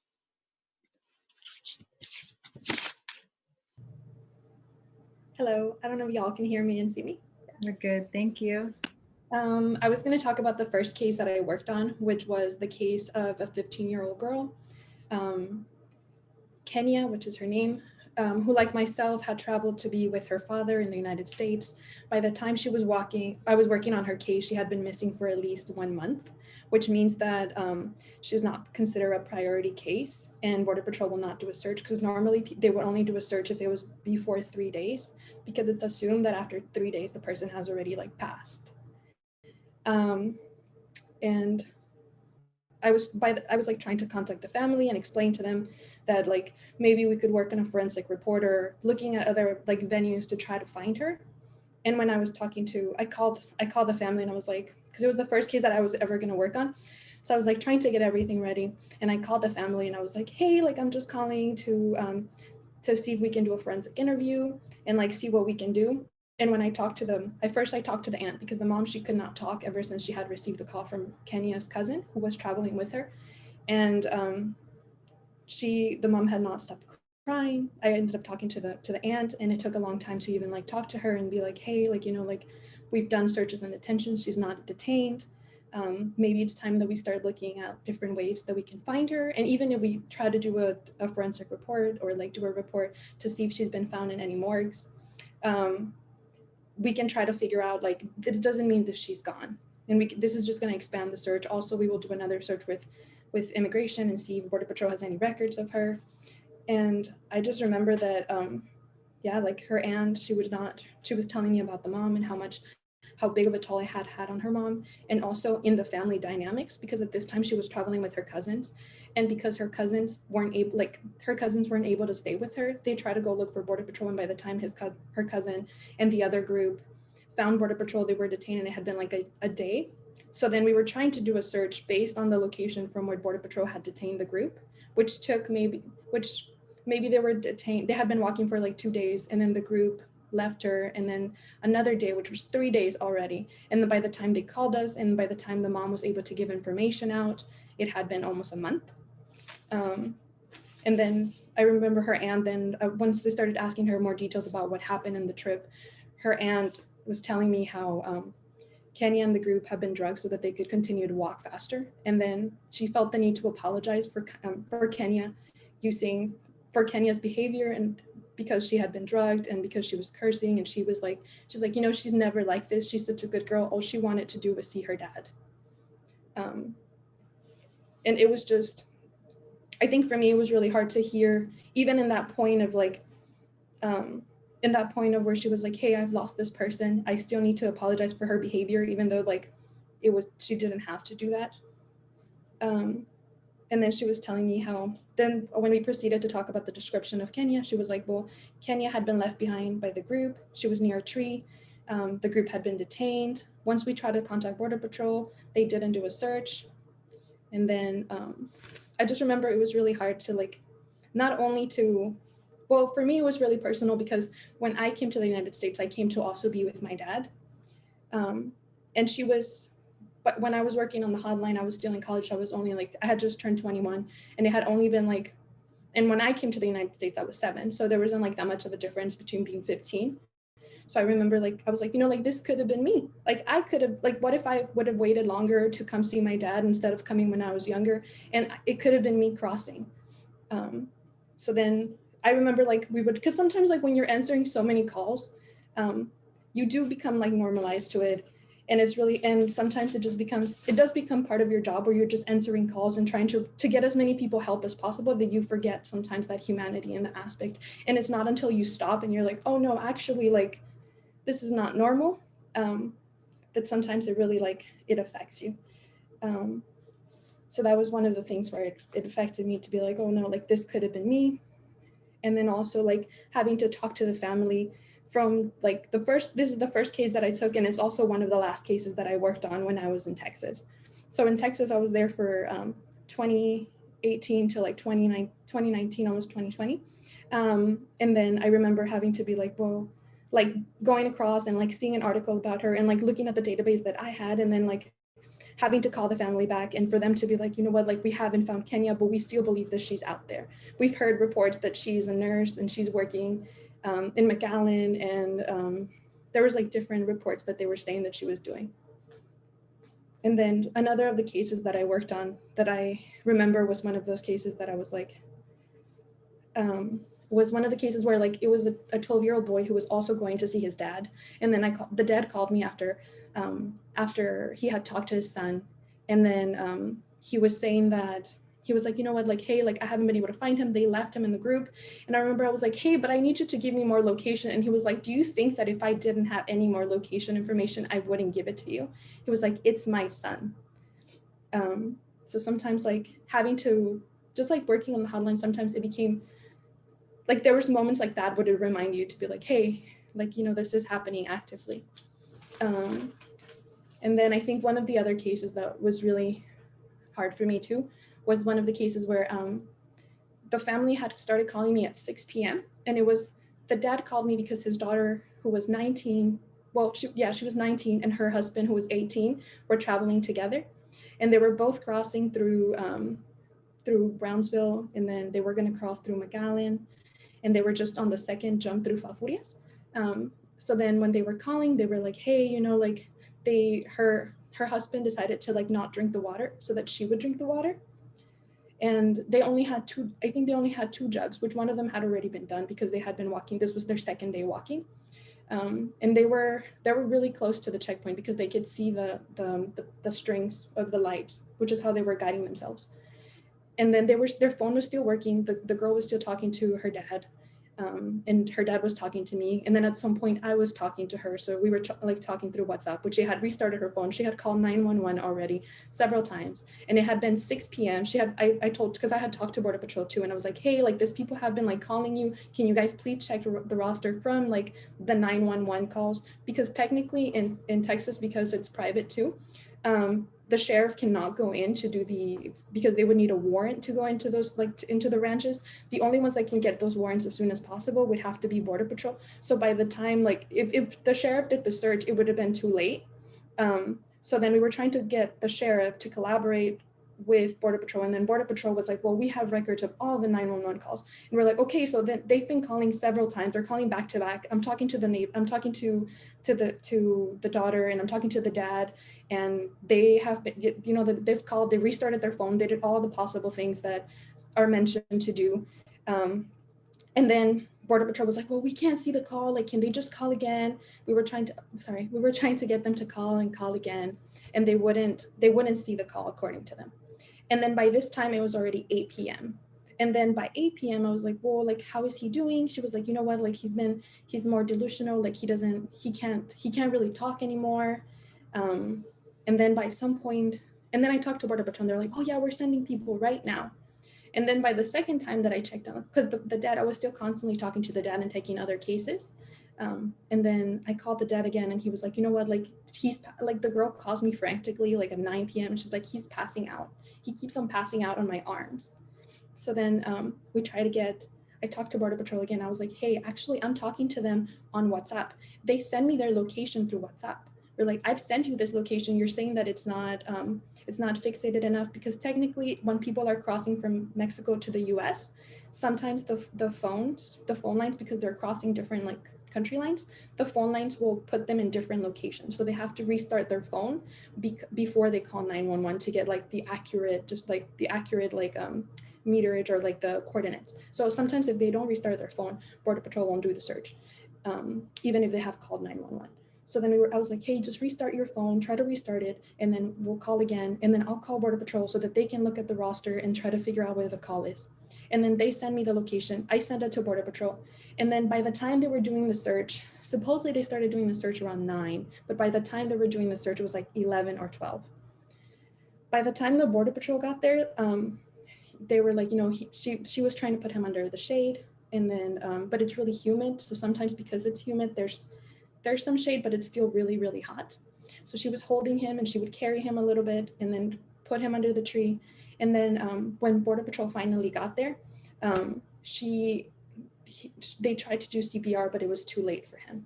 And then I called because the dad was like, hey, how do I know that it's my daughter and her husband? So then I called her and I called the dad again. And then I talked to Border Patrol and they were like, yeah, we found them. I think it's these 2 people. And then luckily, they were able to give a phone call to the girl, so she was able to talk to her dad.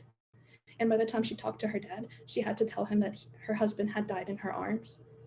And her husband had died in her arms, and she was like, well, like we just now, and then the first thing that the dad was talking about, I talked back to the dad, and the dad was like, well, thank you so much for helping me. Like, they told me that she will be deported, and we're trying to arrange things so that we can recover his body as well. And to some degree, like even on the hotline, that was like a happy ending to some of the people because they were able to locate the person. Which most of the time, like I remember like when I was working on the hotline, a lot of the time we would be like, there's like no good news. And sometimes the good news would have to be like, oh, your family member is detained, or oh, like they've recovered your family member. So sometimes, yeah, it would be really hard sometimes to do things like that. Yeah, and then I think just something that I really wanted to highlight is that regardless of the reason why somebody's migrating, they shouldn't have to die. And also it's like, especially right now, it's like no one should feel forced to migrate. And then also it's like, well, like also it's like important to note that it's like a lot of the people that are migrating because they're already escaping a lot of violence. And it's like for them to have to enter to the United States and ask for asylum in such like in a way that is risking their life even more, and that they're okay with that. It's like there has to be better policies and like more comprehensive immigration policies, but also policies that are that can give back more, because it's like of all the involvement that the US has had in other countries in Central America and why they're being forced to migrate as well. Yeah, but thank you so much. Thank you, Selina. I'm so glad that we could have you speak about these really specific situations that I know probably felt really commonplace and over again when working on this hotline. And we feel really honored to have you and all of the guest speakers be here. And you're such a wealth of knowledge.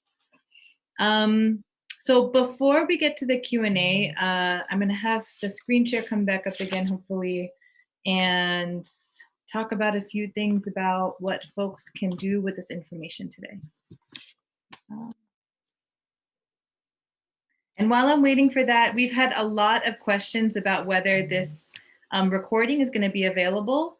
And so just so you know, we will be posting it on our website, the No More Deaths website, and we'll be posting it on our social medias in the coming days. Just so everyone knows, it will be available, the recording of the entire press conference. Just give me 1 second. Okay. So, as I said before, there's been a lot of people in the chat expressing that they feel like their eyes have been opened by some of this information. And naturally, we would think that some of you would be asking, what can I do now? And there are so many different ways that you can take the information that you either learned or got reinforced by what we talked about today and put it into action. The first is always, if you have the means and it feels like the course of action that makes the most sense for you, donating funds is something that's always welcome. And when talking about donating money to movements, we encourage everyone to always look where you're putting your money and look around you first. Look to small local movements that are doing work to do harm reduction and to minimize oppression. And then also look to who is leading those groups and make sure that you can give the most of your money to groups that are being led by those who are most affected. If you specifically want to donate to Borderland Search and Rescue, No More Deaths does have a search and rescue group within our organization, though we also really encourage everyone to look towards our allied groups. So this list that's on your screen right now is definitely not exhaustive. There are so many community groups doing search and rescue and like filling the void that is created by this like intentional Border Patrol non-response that we've talked about.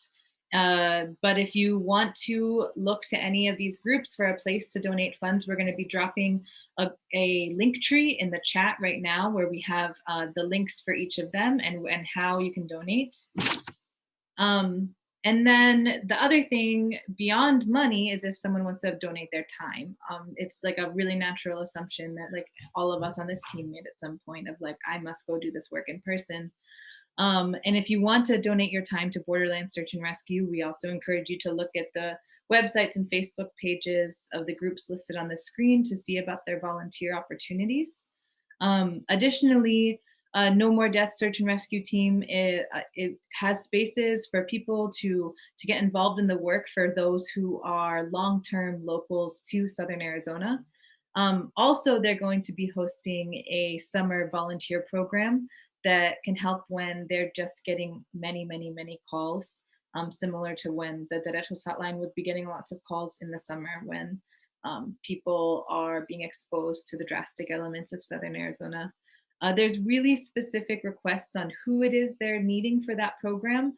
We're going to drop the link to that application as well, but we just ask that you please read it very carefully to see if it applies to you and if you're the person that should be applying.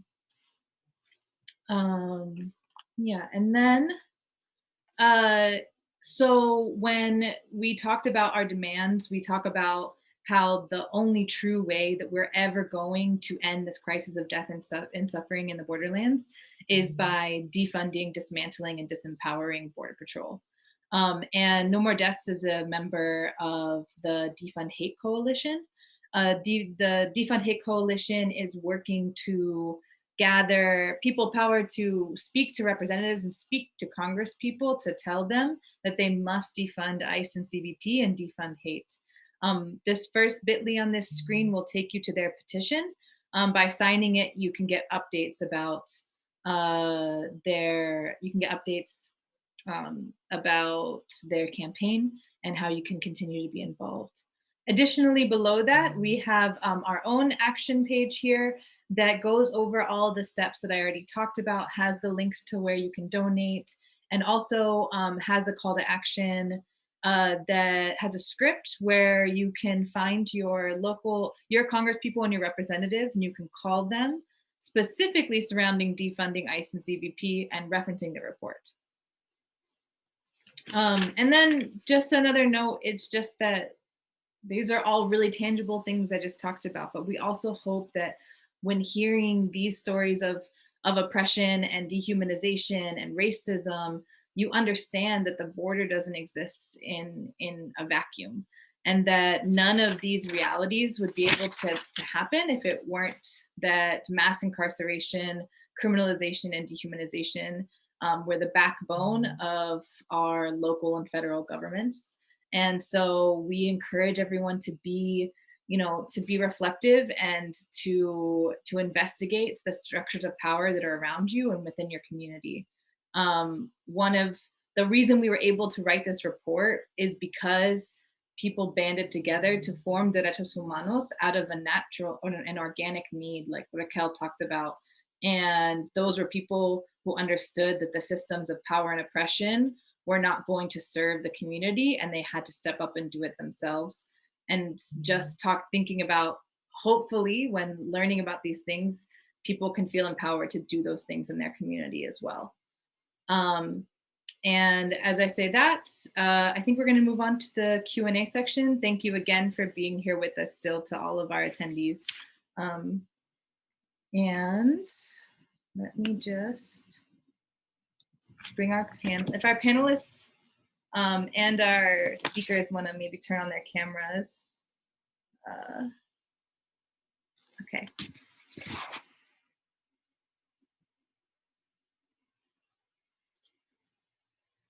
Just give me one moment. Sorry, I got to pull up what our questions are going to be.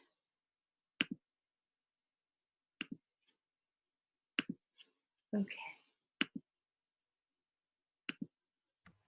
Do you want me to switch to a gallery view for the Q&A section? Sure, that might be nice. Okay. Okay. So the first question, and anyone who wants to answer, please speak up first, but why do you use the word disappeared? And I know that also Dev touched a lot on this. So Dev, if you just want to clarify this for folks, I think you said it really eloquently. Why do you use the word disappeared, as in they remain disappeared rather than missing, as most media outlets do? Well, the term disappeared is a very loaded term, right? When we talk about disappeared, it can be very triggering for a lot of people, specifically when we look at the case of Central America, El Salvador and Guatemala, for example, during the Civil War, with the military going to pick up relatives, taking them and never seeing them again. That is a state-sponsored disappearance. That is a person that's disappeared because of the state is taking a step in interfering with that person's life.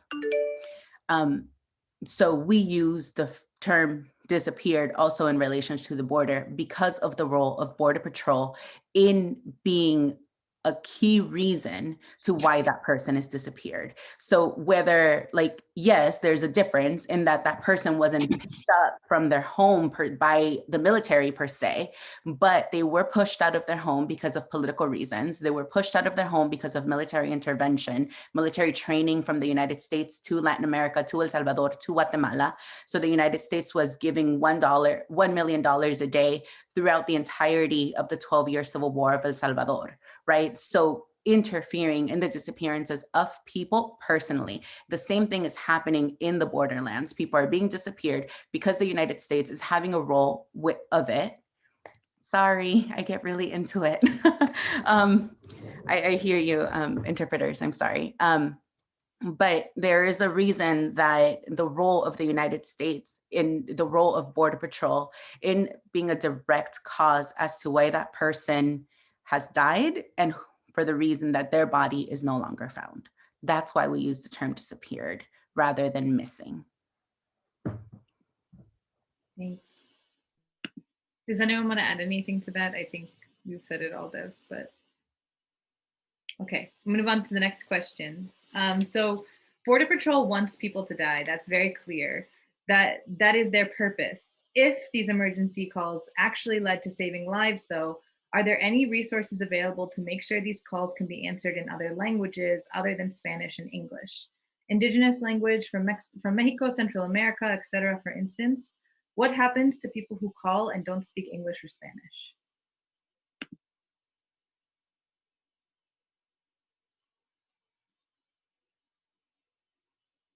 Well, I can answer that one. I mean, the reality, the difficult part of that question is that at some point we were asking if people's primary language was Spanish or if they were related to like indigenous communities. However, because of the racism that exists in people's homeland against indigenous people, it was very difficult to have that be like to have a lot of data related to that. And when people didn't, and their primary language wasn't Spanish, like they would find other relatives that had a better knowledge of Spanish to be able to speak to us, and so that we can offer that help. And definitely is a thing that's absolutely lacking is the diversity in language. And it's something that does need to be acknowledged, and it does need to be addressed. And I can just even add that in analyzing the 911 calls, the thousands of calls that we took, it was sometimes often that we would see translation not used even for a Spanish caller. Like the diversity is such that people calling in Spanish don't even receive translation services when speaking to dispatchers. I would also just add that the issue of a lack of language, of a language justice platform for any public service extends into hospitals, it extends into mental and behavioral health. There is a huge lack of meeting people where they are at and speaking their language in a way where they can be understood and responded to clearly when they're calling 911, when they are having a wound or injury treated, when they're dealing with a mental health crisis. And it's something that needs to be addressed across all levels. That's also really a big problem. Sorry. I just wanted to add, excuse me, go ahead. I just wanted to add that the Alianza Indígena Sin Fronteras has been working with Derechos on a series of workshops to bring translation. They have a series of translators, that is people with the knowledge of different indigenous languages, and they've been trying to set up some way of organizing and bringing these people together. It's been taking a while, but there is work being done. Much more, of course, all over has to be done. That's also been a big problem right now, especially with folks that are asking for asylum, because sometimes when they're doing the fear interviews, then it becomes really hard to do the interviews, and also people sometimes can't fully explain why they're running away or if they're scared. Technically, when the calls happen, they're supposed to talk to somebody from the consulate, because the consulate is supposed to provide an interpreter. So like, for example, if it's somebody from Guatemala, then the Guatemalan consulate should have somebody that's an interpreter, and they're the ones that do they call it like a pasaporte, which is kind of like a passport. And it's like, when they do, like if somebody, well, and this is more specifically when people get detained and they're asking for asylum, but they're supposed to do the interview, and that's when they're supposed to also sometimes get the calls to their family members. But even then, it's like there's different indigenous languages in Mam. So like Mam from like Todos Santos or like Atitan or something, or like different like Mam dialects, which is even there is a little bit more complicated to be able to provide people with the right interpretation even later in court. And when we were calling, like I know once I got a call from like somebody from Brazil, and also like I ended up just trying to use Google Translator, and it was really complicated because we were like, I would try to get Google Translator to like try to figure out what they were saying, but then also trying to get Google Translator to hear what the person, like to try to explain to me what the person was saying. So it was like a weird Google Translator thing that we were both working on each side. And then when I was in Texas, one of the last things that was happening is that there was a lot of folks coming from like different like countries in Asia. So that was another different like complexity of language barriers too. Thank you, everyone. I'm going to move on to the next question, if that's okay. Okay. All right, so the next question is, how do you see the Biden administration facing this horrible situation? Do you feel like they will end Border Patrol? No, that's my first answer. But You know, Go for it, Sophie. I was going to say that certainly not without sincere pressure. And I think that it's on all of us. This report is really one piece of a larger puzzle that's really a bipartisan legacy of border militarization. This policy was adopted under the Clinton administration. Dev spoke about that history, and Biden has been very much a part of neoliberal economic restructuring programs and violence in Latin America. And so I think it's a moment in which if the administration is going to move on this, it's going to be because of pressure. And so we're hoping that this report can have an afterlife as being a tool for movements to advance these kinds of demands, to gain some traction and see some change on the border. But certainly we are not idealistic about this, because we've been laboring under, the report, really the life of the report was under the Obama administration in terms of the majority of the data set. So we know that simply having a Democrat in power won't move the system. It's going to take pressure from the ground up.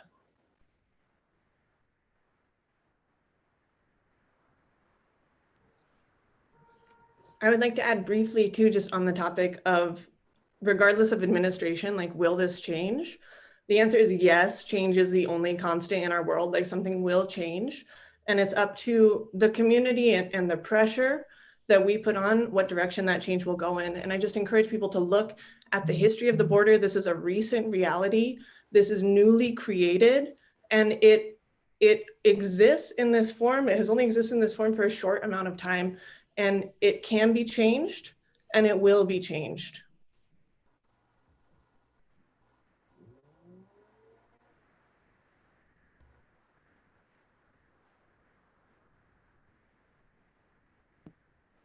does anyone else want to speak to that? If I could,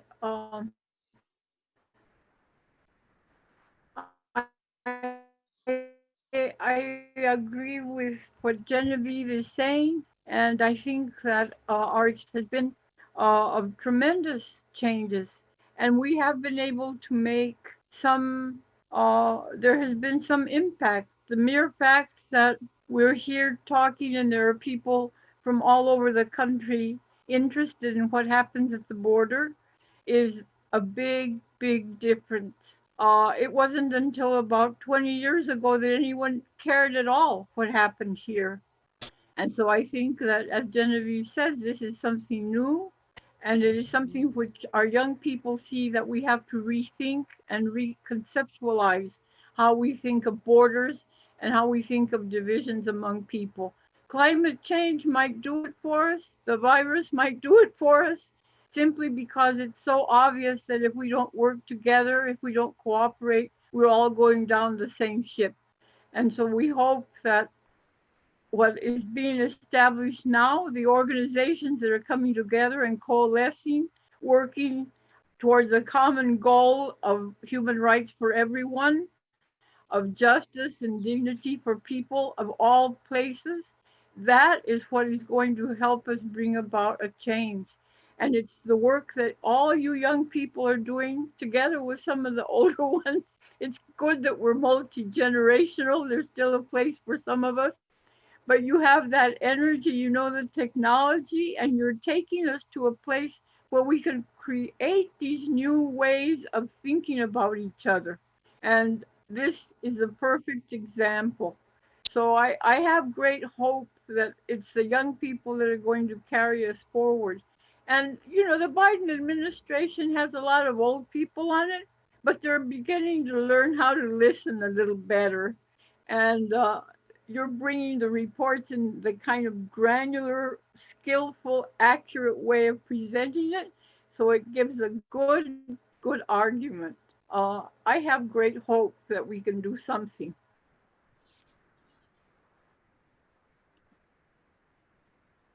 Thank you. Yeah. There was many ways to interpret, and I really appreciate that, the energy that you and Genevieve put on that. Okay, so the final question is this. Is there an opportunity to insist sheriffs perform the search and rescue and not outsource this to BP? And I just want to start and say something that I think is really important, that when writing this report, I don't think that any of us would ever dream of arguing for an equal response to a crisis. Like when we talk about the nearly 100% response for citizens who go missing in the borderlands, we're not arguing necessarily that people who are undocumented people who are migrating that go missing receive the exact same response that those people do, because the reality is the crisis that was created by border policy and by Border Patrol themselves, it's too large, it's too vast to be responded to by those authorities, and we know that, and they know that, and it was created and without a response because that was the intended reality, that people would perish was the intention of these policies. I just think it's really important to always line that out when we're talking about what form of response we're talking about and recommending with this report. We're never saying that everything should get funneled through the same channel that documented people see, the citizens see, because the crisis is too large for that. I don't know if anyone wants to elaborate on that response, but. Well, in Texas, you do have to depend a lot on the sheriff because everything is private. And also like a lot of the work that is being done in Texas sometimes is more of like recovery work because there was mass graves of people who were recovered. So then you have to like when I was working there, and even now, like there's organizations that are like, which I know, like, for example, like Wildland Remote Search and Rescue, which is run by a retired like deputy, and he's a volunteer deputy. He like continues to go out and like, because he can get those permissions from the ranchers. So it becomes like a bigger problem of like land ownership and like, how can we get access to this lands when the only ones that can have access to it is Border Patrol. So then it's like, and you can only do searches like after, like it's more of like recovery searches or like searches after, like it's not like high priority searches, because normally high priority searches, the only ones that have the warrants to be able to do them during that time or like as fast as possible would have to be Border Patrol.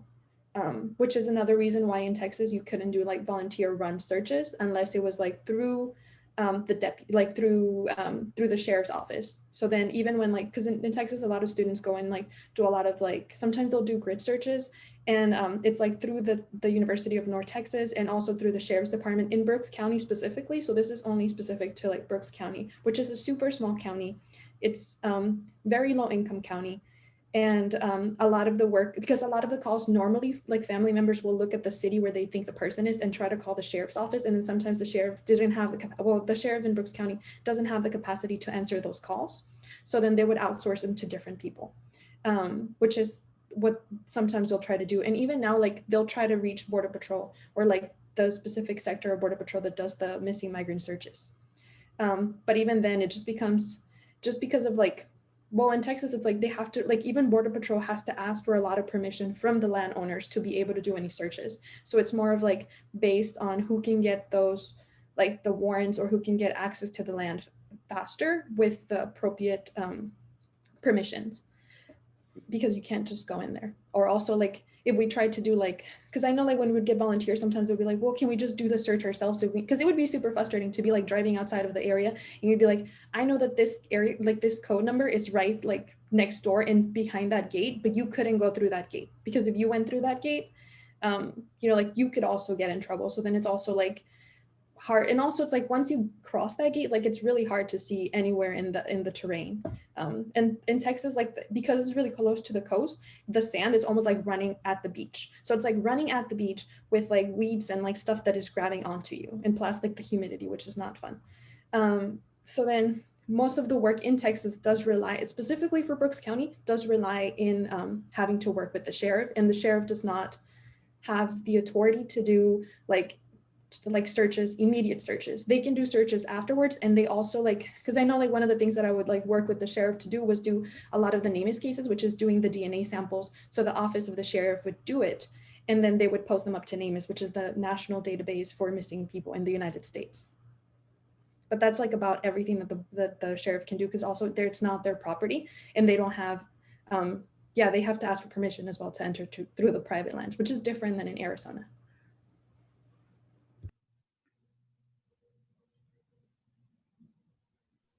I would just jump in and add to Hannah's answer.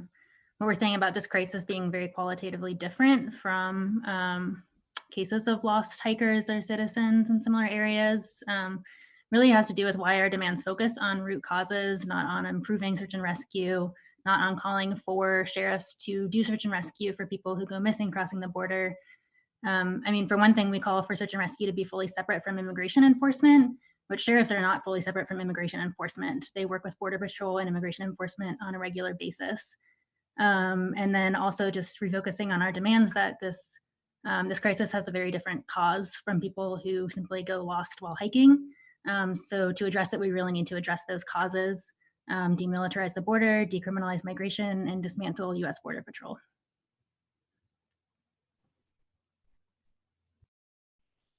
Okay, y'all, that was our final question in the Q&A. Oh, sorry, Jen, did you want to say something?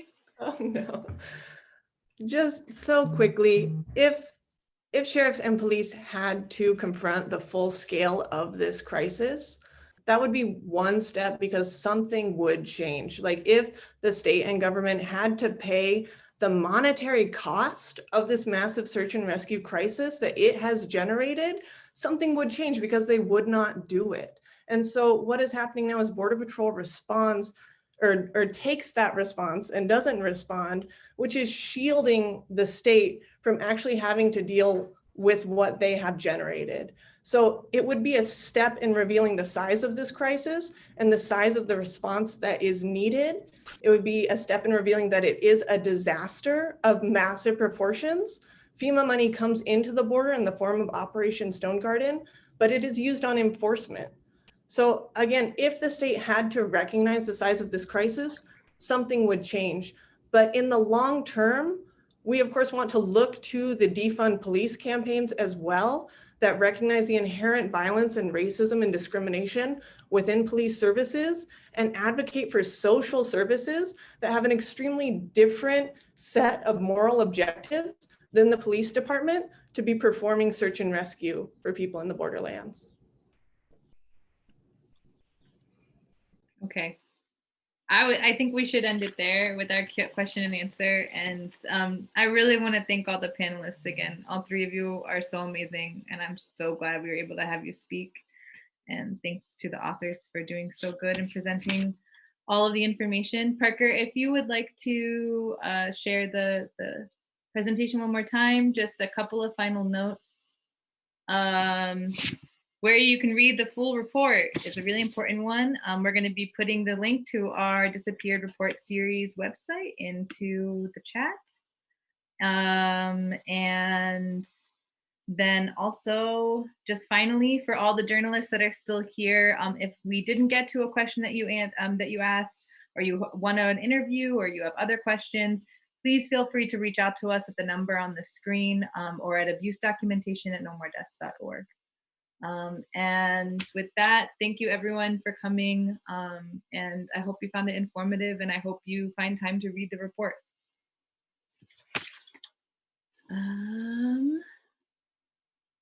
Yeah. I don't know, are we able to just end the press conference aspect so that the panelists can stay here? It says end meeting for all, so. Okay, well. Does that sound okay to everyone? All right. Yeah.